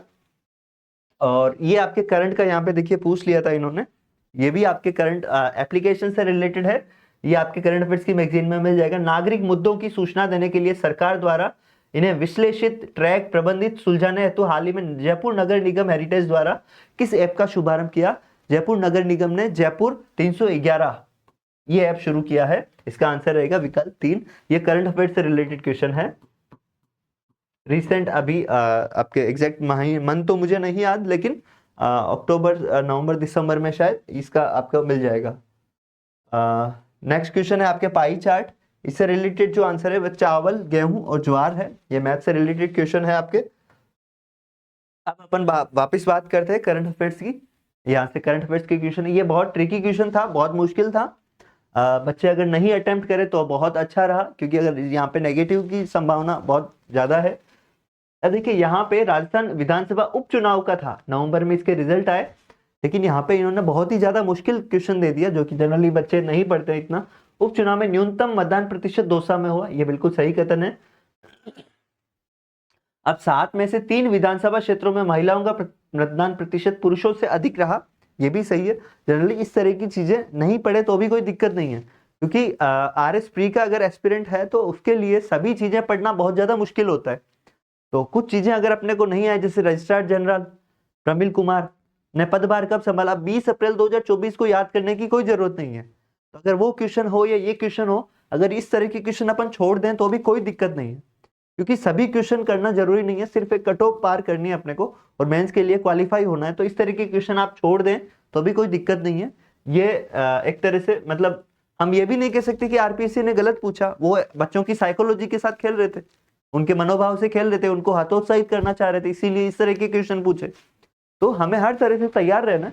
तो यहाँ पे दूसरा विकल्प भी सही है, होम वोटिंग के लिए 3127 मतदाताओं ने मतदान किया, ये भी सही है। टोटल मतलब जो एलिजिबल थे वो 3193 थे। सेवा नियोजित मतदाताओं के लिए सर्वाधिक मतपत्र खींवसर विधानसभा में जारी हुए, यहाँ पे खींवसर नहीं झुंझुनू में जारी हुए थे। ठीक है, तो यहाँ पे विकल्प आपके 4 गलत है। तो इस तरह के क्वेश्चन अगर आप नहीं अटेम्प्ट करें तो भी बहुत अच्छा है, इस तरह के फ्यूचर में भी इतना पढ़ने की जरूरत नहीं है। ठीक है, मत प्रतिशत भी पढ़ लें, वो भी एक बड़ी बात है। ठीक है, क्योंकि कई सारी चीजें आपको 150 क्वेश्चन है, 150 क्वेश्चन में आपको कट ऑफ के लिए कुछ क्वेश्चन ही सही करने हैं, तो सभी क्वेश्चन सही नहीं हो तो कोई दिक्कत नहीं। ये एक तरह के आपके आप इस तरह के क्वेश्चंस को छोड़ना ही आपके लिए ज्यादा सही रहेगा नेक्स्ट फ्यूचर एग्जाम के लिए भी। इस तरह के क्वेश्चंस के लिए पैनिक ना हो, ये किसी को भी जनरली नहीं आते, हर किसी को सर्च करना पड़ता है इवेंचुअली। ऑनेस्टली मैं भी एक तरह से बात कहूँ कि मुझे भी चीजें सर्च करनी पड़ी इसके लिए कि भाई क्या है क्या नहीं है, क्योंकि राजस्थान विधानसभा उपचुनाव के बारे में मैगजीन में हमने भी जानकारी दी है, लेकिन ये जानकारी डेफिनेटली हमने नहीं दी, हम नहीं दे पाए इतनी डिटेल में जानकारी, और हमें पर्सनली अभी भी नहीं लगता कि इतनी ज्यादा देनी चाहिए, क्योंकि अगर बच्चा इनमें पढ़ेगा तो कॉन्सेप्चुअल चीजें क्या करेगा फिर। तो यही चीज है कि कुछ चीजें छोड़नी जरूरी है। तो यहाँ पे अब हम बात करें नेक्स्ट क्वेश्चन की, ये अपने क्वेश्चन डेफिनेटली आया है करंट अफेयर से, गुरु घासीदास तमोर पिंगला टाइगर रिजर्व। अब देखिए ये गुरु घासीदास टाइगर रिजर्व जो है ये छत्तीसगढ़ में है, मध्य प्रदेश में नहीं है। तो यहाँ पे सही कथन पूछा है, राइट स्टेटमेंट सिर्फ एक पूछा है, तो ये छत्तीसगढ़ में है, यहाँ पे नहीं है, मध्य प्रदेश में नहीं है। 2024 में इसे भारत का 57वां टाइगर रिजर्व घोषित किया गया था, 54वां नहीं, तो ये भी गलत है। यह 1829 वर्ग किलोमीटर में फैला, 1829 नहीं 2829 वर्ग किलोमीटर में फैला हुआ है। यहाँ पे देखिए 2 से 1 कर दिया, तो क्वेश्चन इस तरह से गलत किए जाते हैं स्टेटमेंट। तो 2829 वर्ग किलोमीटर में फैला हुआ है, ये भी यहाँ पे 1829 है, तो ये भी स्टेटमेंट गलत है। ये देश का तीसरा सबसे बड़ा टाइगर रिजर्व है, ये देश का तीसरा सबसे बड़ा टाइगर रिजर्व, ये बिल्कुल सही स्टेटमेंट है, तो इसका आंसर आपके 4 रहेगा। अब देखिए ये भी क्वेश्चन करंट अफेयर्स जो पढ़ने वाले हैं उनके लिए मुश्किल है। जो नेक्स्ट क्वेश्चन है, भारतीय प्रतिस्पर्धा आयोग, भारतीय प्रतिस्पर्धा आयोग मतलब competition commission of India, CCI. ठीक है, सीसीआई ने 2024 में किस संस्थान को आर्टिफिशियल इंटेलिजेंस और प्रतिस्पर्धा पर बाजार अध्ययन हेतु नियुक्त किया। काफी बच्चों को शायद ये नहीं हुआ होगा, ये पीआईबी की न्यूज थी, और जनरली इस तरह की न्यूज को टीचर्स भी लेस इंपॉर्टेंट मानते हैं, लेकिन इस बार आरपीएससी ने इस तरह के क्वेश्चंस दिए हैं, डेफिनेटली हम लोग नेक्स्ट टाइम इसको ध्यान रखेंगे। तो इसका आंसर आपके जो है ये रहेगा मैनेजमेंट डेवलपमेंट इंस्टीट्यूट सोसाइटी, एमडीआईएस। एमडीआईएस को बाजार अध्ययन हेतु सीसीआई ने नियुक्त किया है, आर्टिफिशियल इंटेलिजेंस के अध्ययन हेतु। तो इसका आंसर आपके मैनेजमेंट डेवलपमेंट इंस्टीट्यूट सोसाइटी रहेगा। ठीक है, नेक्स्ट क्वेश्चन आपके मैंने आपको अभी थोड़ी देर पहले बताया था, खनिज नीति के साथ साथ राजस्थान एमएसएमई नीति निम्न में से किस दिनांक तक लागू, एमसेंड का पूछा था, उसी तरह एमएसएमई का पूछा, आंसर भी सेम रहेगा, किस दिनांक तक लागू रहेगी, 31 मार्च 2029 तक। ठीक है, तो 104 एमएसएमई नीति की लागू, ये एमएसएमई नीति जो 4 दिसंबर 2024 को लागू हुई थी, उसकी अवधि कब तक रहेगी, 31 मार्च 2029। आपने जैसे जो इस बार का आरएस का पेपर है उससे आपने देखा होगा जनरली पैटर्न में बदलाव किया है। पहले क्या पूछते थे कि भाई पहले पूछते थे ये नीति कब लागू हुई, कब लॉन्च हुई, राइट। तो अभी क्या पूछ रहे, किस अवधि तक लागू रहेगी। तो ये थोड़ा सा पैटर्न में बदलाव है, यहाँ पर भी स्टूडेंट्स को ये चीज ध्यान रखने की जरूरत है। तो हम लोग नेक्स्ट क्वेश्चन की बात करें, ये आपके इंटरनेशनल करंट अफेयर से है, चर्चित व्यक्तित्व में आपको मिलेगा। हाल ही में यामंडू ओरसी किस देश के राष्ट्रपति चुने गए, तो यामंडू ओरसी उरुग्वे के राष्ट्रपति चुने गए थे अभी रिसेंट। ठीक है, फरवरी 2025 में समुद्री केबल प्रतिरोधक क्षमता शिखर सम्मेलन जो है, सबमरीन केबल रेजिलियंस समिट जो है, यह नाइजीरिया के अजूबो में आयोजित होगी फरवरी 2025 में। इस महीने नाइजीरिया के अजूबो में आयोजित होगी। अब देखिए जो नोबेल पुरस्कार से संबंधित है, नेक्स्ट क्वेश्चन, दक्षिण कोरिया के उस लेखक का नाम बताइए जिसने 2024 में साहित्य का नोबेल पुरस्कार। देखिए नोबेल का जनरली आरपीएससी ने कम पूछा है, यूपीएससी कई बार ज्यादा पूछती है, यूपीएससी को और ज्यादा डेप्थ में पूछती है। ये बहुत आसान सवाल है, करंट अफेयर्स का, अवार्ड्स एंड ऑनर सेक्शन का है। साहित्य का नोबेल पुरस्कार मिला था दक्षिण कोरिया की हान कांग को, ठीक है। अब नेक्स्ट क्वेश्चन है दिव्यांग सशक्तिकरण पुरस्कार, है ना, दिव्यांग सशक्तिकरण हेतु राष्ट्रीय पुरस्कार के संदर्भ में सुमेलित करना है। ये भी थोड़ा सा ट्रिकी था बच्चों के लिए, क्योंकि कई बार क्या है, नाम जरूर पता रहते कि किसको पुरस्कार मिला है, कौन किस क्षेत्र से है, ये भी हम लोगों को ध्यान रखना है। तो अनन्या विजेश, प्रतीक खंडेलवाल और दीपक दबड़े। तो अनन्या विजेश जो है वो संगीत से रिलेटेड है, प्रतीक खंडेलवाल सुगम्यता से, और प्रियंका दीपक दबड़े कला और संस्कृति से। तो 2, 3, 1 विकल्प 4 इसका आंसर रहेगा, 2, 3 और 1 इसका आंसर रहेगा, ठीक है। नेक्स्ट क्वेश्चन की बात करें तो हाल ही में भारत सरकार ने कुछ भाषाओं को शास्त्रीय भाषाओं में शामिल करने का अनुमोदन किया। 5 शास्त्रीय भाषाओं में शामिल करने का अनुमोदन दिया था अभी, उससे पहले 6 शास्त्रीय भाषाएं थी। तो यहाँ पे पूछा है कुल कितनी भाषाओं को शास्त्रीय भाषाओं का दर्जा दिया जा चुका है। तो पहले 6 थी, अभी रिसेंट 5 दिया, तो टोटल 11 भाषाओं को शास्त्रीय भाषाओं का दर्जा भारत में अभी वर्तमान में दिया गया है, ठीक है। तो नेक्स्ट अपन बात करें, ये आपके एक्सरसाइज जो है युद्धाभ्यास से संबंधित प्रश्न है। भारतीय सेना और कंबोडियाई सेना के बीच संयुक्त टेबल टॉप अभ्यास सिनबेक्स का आयोजन कहाँ हुआ था? तो इसका आयोजन पुणे महाराष्ट्र में हुआ था, ठीक है। और ये जैसे नेक्स्ट क्वेश्चन है आपके, ये भी आपके मिल जाएगा अपने मैगजीन में, करंट अफेयर्स की मैगजीन में। नेक्स्ट क्वेश्चन है 8 दिसंबर 2024 को भारत नॉर्वे गोलवेज सम्मेलन कहाँ आयोजित किया गया? ये आपको दिसंबर की मैगजीन में मिल जाएगा, ठीक है। दिसंबर की मैगजीन में भारत नॉर्वे गोलवेज सम्मेलन, ये आपको अंतरराष्ट्रीय परिदृश्य में दिसंबर की मैगजीन में मिल जाएगा। मैं आपको पेज नंबर वाइज और स्क्रीनशॉट भी शेयर करवा दूंगा। तो इसका आयोजन जो है वो मुंबई महाराष्ट्र में किया गया था 8 दिसंबर को। अब नेक्स्ट क्वेश्चन है, ये आपके एप्लीकेशन से रिलेटेड है। किस संस्था ने एक अपग्रेडेड मोबाइल ऐप सुविधा ऐप, इसका नाम है सुविधा 2.0 को प्रारंभ किया है? तो सुविधा जो मोबाइल ऐप की सुविधा है, यह भारतीय निर्वाचन आयोग इलेक्शन कमीशन ऑफ इंडिया ने लॉन्च किया है। तो इसका आंसर विकल्प 1 रहेगा। नेक्स्ट अपन बात करें हानले की। जो हानले है सौर वेधशाला है एशिया की सबसे बड़ी। तो इससे संबंधित क्वेश्चन, हानले लद्दाख में उद्घाटित की गई एशिया की सबसे बड़ी, विश्व की सबसे ऊंची चेरनकोव वेधशाला में कथनों पर विचार। तो ये सिर्फ यहाँ पूछ सकते हैं निम्नलिखित कथनों पर विचार करें, हानले के संदर्भ में विचार करें तो भी कोई दिक्कत नहीं, लेकिन कॉम्प्लेक्स करने के लिए इतना दिया, इतना डिस्क्राइब किया। पहला है, इसका उद्घाटन परमाणु ऊर्जा आयोग के अध्यक्ष द्वारा किया गया। ये स्टेटमेंट सही है।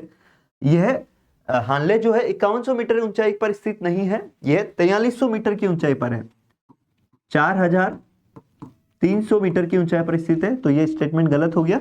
दूसरा, इस दूरबीन का निर्माण भाभा परमाणु अनुसंधान केंद्र, BARC, electronic corporation of India, ECIL और अन्य उद्योग भागीदारों के सहयोग से शुरू किया गया। यह भी सही है और पहला भी सही है, ठीक है। तो इसमें 1 और 3 सही है, विकल्प 3 इसमें सही आंसर रहेगा, 1 और 3, ठीक है, विकल्प 3 इसका आंसर रहेगा। नेक्स्ट क्वेश्चन है, यह भी आपके करंट अफेयर्स में बहुत मुश्किल सवाल था, ठीक है। मैं आपको कारण बताता हूं अभी। सबसे पहले बात करें, निम्नलिखित में से किस भारतीय ने श्री आत्सुशी मिमुरा के साथ सितंबर 2024 में टोक्यो में आयोजित दूसरे भारत जापान वित्त संवाद में सह अध्यक्षता की? ठीक है, तो ये ट्रिकी क्वेश्चन भी है, मुश्किल सवाल भी क्यों है वो भी बताता हूँ। देखिए, भारत जापान वित्त संवाद, तो वित्त संवाद में अपन बात कर सकते हैं या तो भारत का वित्त मंत्री भाग ले, वित्त मंत्री का ऑप्शन नहीं है तो वित्त सचिव अपने को ध्यान रहता है, तो तुहिनकांत पांडे वित्त सचिव है। तो इसके अकॉर्डिंग पहला ऑप्शन ही सही करेंगे बच्चे। तो ज्यादातर बच्चों ने ये गलत किया होगा, यहाँ पे ट्रिक भी काम नहीं करती। तो ये आरपीएससी का मतलब बहुत ही शानदार क्वेश्चन है, आपको मैं बताऊं, क्योंकि यहाँ पर आरपीएससी ने ये नेगेटिव मार्क क्वेश्चन इस तरह का नहीं पूछा है कि किसी को ना आए। ज्यादातर बच्चों ने तुहिनकांत पांडे आंसर किया होगा, लेकिन इसका आंसर अजय सेठ है। और आपको बताऊं, अजय सेठ भारत में वित्त मंत्रालय में आर्थिक सलाहकार है, ना कि वित्त सचिव है, ठीक है। तो यहाँ पर ये क्वेश्चन बहुत ही ट्रिकी है, इसका आंसर अजय सेठ रहेगा। लेकिन ये जनरली बच्चों ने, ज्यादातर बच्चों ने तुहिनकांत पांडे इसका आंसर किया है। तो ये बहुत ही अच्छा क्वेश्चन है, बहुत ही ट्रिकी है, और ये आपके पीआईबी से न्यूज से लिया गया था। आपका इसका सोर्स, जो एग्जामिनर का सोर्स है, वो पीआईबी। इस बार पीआईबी से क्वेश्चंस काफी लिए हैं करंट अफेयर्स के, और जो ट्रिकी क्वेश्चन बनाए हुए वो पीआईबी से ही बनाए इन्होंने।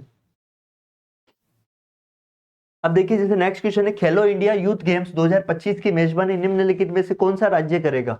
तो ये बिहार राज्य को मेजबानी दी गई है। आगे बात करें, 2024 आईएसएसएफ विश्व कप निशानेबाजी में भारत ने कितने पदक जीते? ये अपने राजस्थान करंट में मिल जाएगा, 4 पदक जीते। इसमें राजस्थान के विमान कपूर भी शामिल है। तो भारत ने निशानेबाजी में 4 पदक जीते। यहाँ पे 38वें नेशनल गेम्स 2025, इसका आयोजन अभी उत्तराखंड में हो रहा है। 28 जनवरी को इसका शुभारंभ हुआ था, प्रधानमंत्री नरेंद्र मोदी ने देहरादून से किया।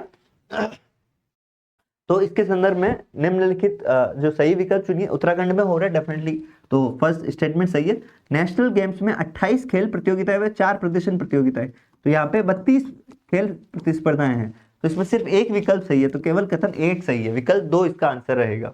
ठीक है, कथन ए सही है। अब बात करें, ये देखिए नेक्स्ट क्वेश्चन है, यह भी बहुत मुश्किल था। ये डेफिनेटली हमने इसको ट्रैक भी किया था, 5वीं राष्ट्रीय पैरा शूटिंग चैंपियनशिप, लेकिन आई एम सॉरी, ये क्वेश्चन हम भी इसको इतना डिटेल में नहीं दे पाए। हमने कुछ विनर्स के नाम लिखे, लेकिन कंप्लीट डिटेल हम भी नहीं दे पाए, तो ये हमारी रेंज से भी थोड़ा सा बाहर चला गया। इसमें इन्होंने कुल पूछा है, ये भी बहुत ही ज्यादा ट्रिकी है, मैं आपको बताऊं। ये आरपीसी ने बहुत अच्छा क्वेश्चन पूछा।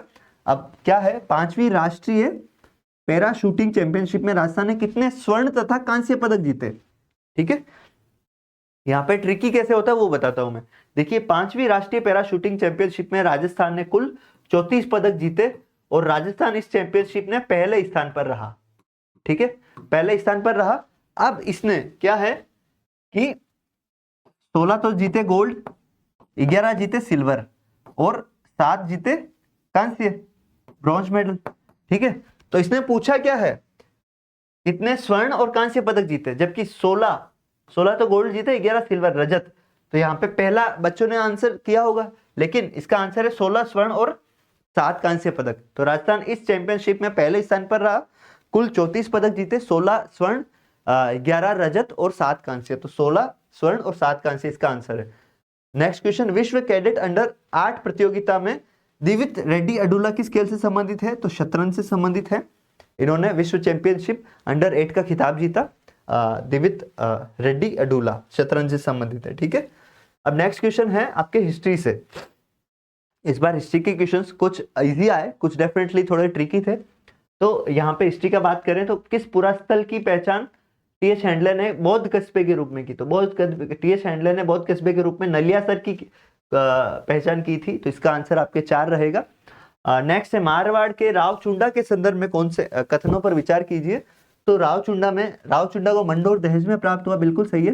रावचुंडा की मृत्यु के पश्चात राव रणमल नहीं, राव कान्हा गद्दी पर बैठा। तो इसका आंसर आपके केवल एक सत्य रहेगा, राव रणमल ने कान्हा गद्दी पर बैठा था। अब देखिए नेक्स्ट क्वेश्चन, ये बहुत आसान है। राव जैतसिंह चंद के अनुसार बीकानेर के जैतसिंह ने निम्न में से किसे परास्त किया? जैतसिंह ने कामरान को परास्त किया था। इसका आंसर आपके कामरान रहेगा। अब ओजियाना के उत्खनन, ओजियाना जो है उत्खनन स्थल है राजस्थान में, उसका उत्खनन में कौन कौन शामिल है? तो ये भी इजी क्वेश्चन है आपके। आरसी अग्रवाल इसमें शामिल नहीं है, बीआर मीणा और आलोक त्रिपाठी थे। तो बी और सी इसका विकल्प 4 इसका आंसर रहेगा। तो नेक्स्ट अपन बात करें क्वेश्चन की, बिजोलिया किसान आंदोलन।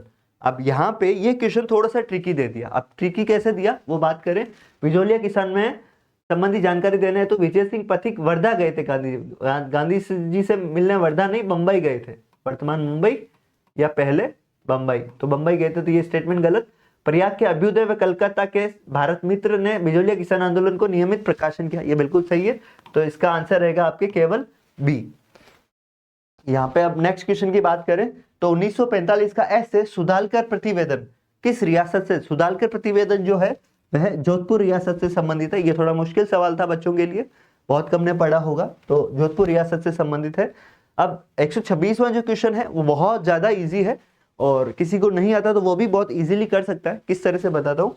वाल्टर कृत राजपूत हितकारिणी सभा के संदर्भ में कौन सा कथन असत्य है? तो पहली चीज तो वाल्टर कृत राजपूत किस हितकारिणी सभा थी? राजपूत। राजपूतों में जो पुरानी प्रथाएं थी उनको उनमें सुधार करने के लिए यह सभा बनाई गई थी। तो इसका जो स्थापना 1888 में सी कैम वाल्टर के प्रयासों से बिल्कुल सही है। इसका उद्देश्य राजस्थान के राजपूत और दलितों के लिए सुधारात्मक कार्य, ये राजपूतों के लिए सुधारात्मक कार्य के लिए गठित किया गया था। दलित इसमें नहीं है, तो ये इसका आंसर, ये विकल्प कथन असत्य है, तो ये इसका आंसर रहेगा आपके विकल्प 2। ठीक है, इसकी पहली बैठक अजमेर में आयोजित हुई थी, उद्देश्यों की प्राप्ति के लिए सामाजिक नियम बनाए, तो ये स्टेटमेंट सही है, इसका विकल्प रहेगा 2। अब बात करें अपन, ये इंडियन हिस्ट्री, एंशिएंट हिस्ट्री से रिलेटेड है, थोड़ा सा मुश्किल सवाल था, बच्चे जनरली नहीं इतना डीपली पढ़ते। राजौरगढ़ और मथानदेव द्वारा निर्मित प्रसिद्ध मंदिर किस देवी देवता को समर्पित है? तो देखिए राजौरगढ़ में जो निर्मित मंदिर है वो शिव मंदिर है, तो यहाँ पे भगवान शिव को समर्पित ये मंदिर था। यहाँ पे हम बात करें नेक्स्ट, वाद्य यंत्र चौतारा, चौतारा के बारे में कौन सा विकल्प सही है? तो चौतारा जो है ये 4 तारों वाला वाद्य यंत्र, इसीलिए इसको चौतारा कहा जाता है, ये सही है। ये रामदेव जी के भजन गाने में प्रयुक्त होते हैं, बिल्कुल सही है, तो केवल ए और बी दोनों सत्य है। ठीक है, अब यहाँ पे ये भी क्वेश्चन आंसर, ये भी नेक्स्ट क्वेश्चन भी बहुत इजी है। निम्नलिखित में से कौन सा विकल्प सुमेलित नहीं आर्ट कल्चर से संबंधित है? जो रचनाएं, कृतियां हैं, या आप माने एक तरह से जो रचनाएं हैं उससे संबंधित है, प्राचीन रचनाएं, जैसे पृथ्वीराज रासो चंद्रबरदाई ने लिखा था, बिसलदेव रासो नरपति ने लिखा था, खुमान रासो कर्णिदान ने नहीं दलपत विजय ने लिखा था। ठीक है, खुमान रासो दलपत विजय ने लिखा, तो इस कारण से इसका ये सुमेलित सही नहीं है, विकल्प 3 इसका आंसर, शत्रुसाल रासो डूंगर सिंह ने लिखा था। ठीक है, नेक्स्ट हम बात करें चित्रकला से, यह भी बहुत आसान सवाल है। अब चित्रकला में सुमेलित करना, किशनगढ़ जो है वो निहालचंद से है संबंधित, निहालचंद किशनगढ़ शैली से, बीकानेर अली राजा, मेवाड़ से साहिबदीन और मारवाड़ से शिवदास। ठीक है, तो इसमें आंसर रहेगा आपके 2, 3, 1 और 4। तो 2, 3,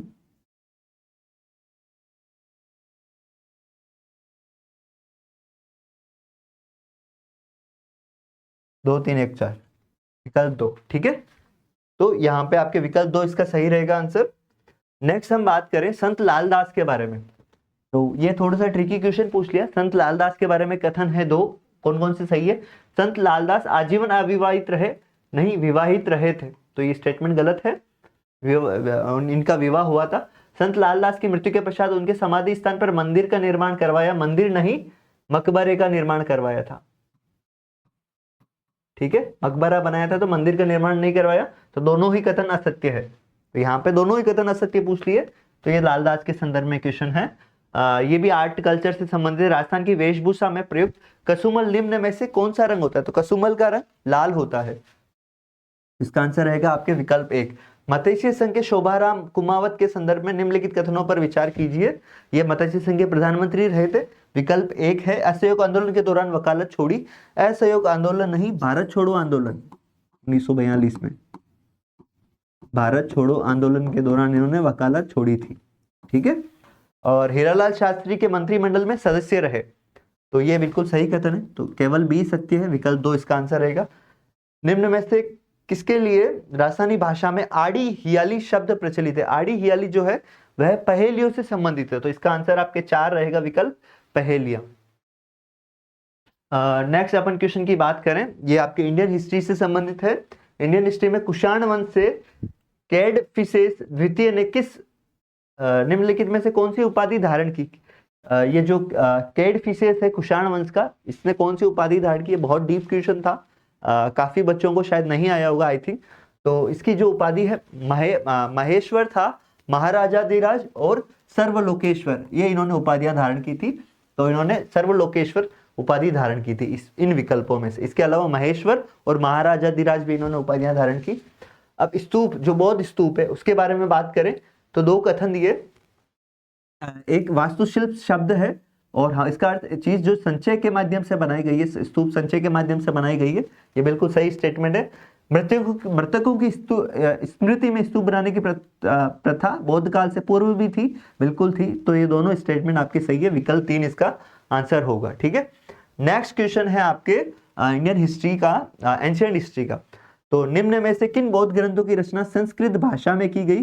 सही विकल्प चुनिए। तो 4 विकल्प है। अब देखिए इसमें संस्कृत भाषा, ठीक है, जबकि दीपवंश और महावंश ये जो है ये पाली भाषा में इनकी रचना हुई थी, और दिव्यावदान और आर्य मंजुश्री मूल कल्प ये संस्कृत भाषा में रचित है। तो इसका आंसर आपके रहेगा ए और डी। ए और डी विकल्प 3 इसका आंसर रहेगा। अब बात करें आजीविक संप्रदाय के संदर्भ में निम्नलिखित कथनों पर विचार कीजिए, ठीक है। अब आजीविक संप्रदाय के संदर्भ में कौन से कथन सही है? पहला, नियतिवाद में विश्वास करते थे, बिल्कुल करते थे। उनके पुनर्जन्म के क्रम में बदलाव किया जा सकता है, पुनर्जन्म के क्रम में बदलाव नहीं किया जा सकता, तो ये स्टेटमेंट गलत हो गया। कठोर तपस्या में विश्वास करते थे, बिल्कुल सही। तो यहाँ पे इसका आंसर रहेगा 4, ए और सी। ए और सी इसका आंसर रहेगा विकल्प 4 इसका सही उत्तर रहेगा। अब यहाँ पे बात करें मिडाइवल हिस्ट्री का क्वेश्चन है, शेरशाह सूरी से संबंधित किन इमारतों का निर्माण शेरशाह द्वारा करवाया गया? देखिए सासाराम का मकबरा करवाया गया था शेरशाह द्वारा, किला कुहन मस्जिद भी शेरशाह ने निर्माण करवाया, सिकंदरा का मकबरा अकबर से संबंधित है, और जामा मस्जिद ये दोनों मुगल शासकों ने करवाई थी, ठीक है। तो यहाँ पे जो शेरशाह द्वारा निर्मित है वो ए और बी आंसर रहेगा, विकल्प 1 इसका आंसर रहेगा। भक्ति आंदोलन के संदर्भ में कौन सा कथन सत्य नहीं है? भक्ति आंदोलन के संदर्भ में देखिए वल्लभाचार्य ने पुष्टि मार्ग की स्थापना की, ये सही कथन है। निम्बार्क ने द्वैताद्वैत के सिद्धांत का प्रतिपादन किया, यह भी बिल्कुल सही है। माधवाचार्य ने सगुण भक्ति के स्थान पर निर्गुण भक्ति को प्रतिपादित किया। माधवाचार्य लक्ष्मी नारायण भगवान को मानते थे, भगवान विष्णु, और वो एक सगुण भक्ति मार्ग का उन्होंने प्रतिपादन किया, निर्गुण भक्ति का नहीं। तो ये स्टेटमेंट आपके रॉन्ग रहेगा। माधवाचार्य ने सगुण भक्ति के स्थान पर निर्गुण भक्ति सिद्धांत को प्रतिपादित किया। रामानंद ने राम भक्ति परंपरा का प्रचार किया, बिल्कुल सही स्टेटमेंट है। तो इसका आंसर आपके 3 रहेगा। यह आपके मॉडर्न हिस्ट्री से रिलेटेड क्वेश्चन है। भारत की एक राष्ट्र के रूप में पहचान को दृश्य माध्यम से संबंध करने तो किस चित्रकार ने भारत माता के चित्र की रचना की? तो भारत माता के चित्र की पहली बार जो रचना है वह अवनींद्रनाथ ने की थी। तो इसका आंसर रहेगा आपके विकल्प 2 अवनींद्रनाथ। अब देखिए यहाँ पे ये कृष्णदेवराय का ये भी क्वेश्चन बहुत ट्रिकी है। यहाँ पे क्वेश्चन पूछा कि दरबार में कृष्णदेवराय के दरबार में कवि मल्लनाथ नार्य ने भाव चिंता रत्न वे वीर शैवामृत ग्रंथ किस भाषा में लिखे? कृष्णदेवराय के दरबार में 9 विद्वान थे, 9 में से जो 7 विद्वान थे उन्होंने तेलुगु भाषा में ग्रंथों की रचना की, 2 विद्वानों ने कन्नड़ भाषा में की, और ये जो ग्रंथ है इनकी रचना कन्नड़ भाषा में हुई है। तो इसका आंसर आपके रहेगा कन्नड़ भाषा में इन ग्रंथों की रचना हुई। ये बहुत मुश्किल सवाल था, अगर नहीं आए तो इसमें मतलब रिस्क लेने की कोई जरूरत नहीं थी। हो सकता है ज़्यादातर बच्चों ने तेलुगु किया, कुछ बच्चों ने अगर कहीं से पढ़ा हो तो डेफिनेटली कन्नड़ कर सकते हैं। तो नेक्स्ट अपन क्वेश्चन की बात करें। 1952 में भारत सरकार ने निम्नलिखित में से किसको माध्यमिक शिक्षा आयोग का अध्यक्ष नियुक्त किया? तो माध्यमिक शिक्षा आयोग का जो अध्यक्ष है वह लक्ष्मण स्वामी मुदलियार को नियुक्त किया गया था। विकल्प आपके 4 इसका आंसर रहेगा, लक्ष्मण स्वामी मुदलियार, विकल्प 4 इसका आंसर रहेगा, ठीक है। इसमें 144 ये आपके वर्ल्ड ज्योग्राफी से रिलेटेड क्वेश्चन है। वर्ल्ड ज्योग्राफी में हम बात करें, देखिए मरुस्थल और उसकी अवस्थिति, डेफिनेटली हर एग्जाम में, आरपीएससी के हर एग्जाम में एक क्वेश्चन वर्ल्ड ज्योग्राफी में मरुस्थल से संबंधित पूछा जाता है। तो यहाँ पे गोबी का जो मरुस्थल है वह चीन एशिया में स्थित है, पेटागोनिया का मरुस्थल अर्जेंटीना दक्षिण अमेरिका में स्थित है, विक्टोरिया का मरुस्थल ऑस्ट्रेलिया में स्थित है, कालाहारी का मरुस्थल दक्षिण अफ्रीका में स्थित है, ठीक है, अफ्रीका महाद्वीप। तो यहाँ पे आपका आंसर रहेगा 2, 3, 4, 1। तो 2, 3, 4 विकल्प 1 इसका आंसर रहेगा, ठीक है। अब हम बात करें नेक्स्ट क्वेश्चन की, तो ये भी आपके वर्ल्ड ज्योग्राफी से रिलेटेड है। कौन सा क्षेत्र भूमध्य सागरीय कृषि का प्रकार नहीं है? तो भूमध्य सागरीय कृषि का प्रकार कौन सा क्षेत्र नहीं है? ये इसमें आपके देखिए कैलिफोर्निया भूमध्य सागरीय कृषि का प्रकार है, मध्य चिली है, दक्षिण अफ्रीका का दक्षिण भाग, लेकिन उत्तरी ऑस्ट्रेलिया भूमध्य सागरीय कृषि का प्रकार नहीं है। तो इसका आंसर आपके उत्तरी ऑस्ट्रेलिया रहेगा। नेक्स्ट क्वेश्चन आपके इंडियन हिस्ट्री का है। भारतीय राष्ट्रीय आंदोलन के उदारवादी चरण के संदर्भ में निम्नलिखित कथनों को पढ़िए। यहाँ पर अगर कोई बच्चा किसी को बहुत उसने नॉर्मल वे से भी अगर इंडियन हिस्ट्री पढ़ी है, मॉडर्न इंडियन हिस्ट्री, तो वो इस क्वेश्चन का आंसर दे सकता है। हम स्टेटमेंट पढ़ते हैं। देखिए पहला स्टेटमेंट है कि आधुनिक यूरोप की समृद्ध लोकतांत्रिक व वैज्ञानिक संस्कृति का समर्थन किया। अब देखिए यहाँ पर जो आंदोलनकारी थे भारतीय राष्ट्रीय आंदोलन में, कांग्रेस की स्थापना से 1905 तक उदारवादी थे, नरमपंथी विचारधारा के थे, तो उन्होंने यूरोप की लोकतांत्रिक और वैज्ञानिक संस्कृति का समर्थन किया था डेफिनेटली, है ना। एक चीज था, उन्होंने पूरा समर्थन किया कि नहीं, जो अंग्रेज है वो हमसे ज्यादा शिक्षित है, उनकी वहाँ की जो परंपराएं हैं, वहाँ की शिक्षा व्यवस्था है, वहाँ की जो लोकतांत्रिक पद्धति वो बहुत अच्छी है, वो मानते थे नरमपंथी विचारधारा के नेता। तो पहला स्टेटमेंट सही है। ब्रिटिश साम्राज्यवाद की आर्थिक पहलू की कड़ी आलोचना की थी। आपने नाम सुना होगा दादा भाई नौरोजी। उन्होंने जो जो थ्योरी है कि भाई आर्थिक रूप से भारत का शोषण कर रहा है, दादा भाई नौरोजी ने अपनी पुस्तक में भी इसकी कड़ी आलोचना की। तो यहाँ पे दोनों स्टेटमेंट सही है, ए और बी दोनों विकल्प इसमें सही, विकल्प 3 इसका आंसर रहेगा। अगला क्वेश्चन है आपके इंडियन ज्योग्राफी से रिलेटेड। तो यह है आपके पर्वत श्रेणियों का सही क्रम क्या रहेगा। तो यहाँ पे देखिए उत्तर से दक्षिण का क्रम। तो ठीक है, इसमें देखिए मैंने आपको एक ट्रिक ध्यान रखना था। मुझे जो उत्तर भारत में जो पर्वत श्रेणी है उसका ट्रिक जैसे मुझे मालूम है KJLS। तो इसमें जैसे काराकोरम, जास्कर, लद्दाख और शिवालिक। तो इसमें क्या रहेगा आपके CD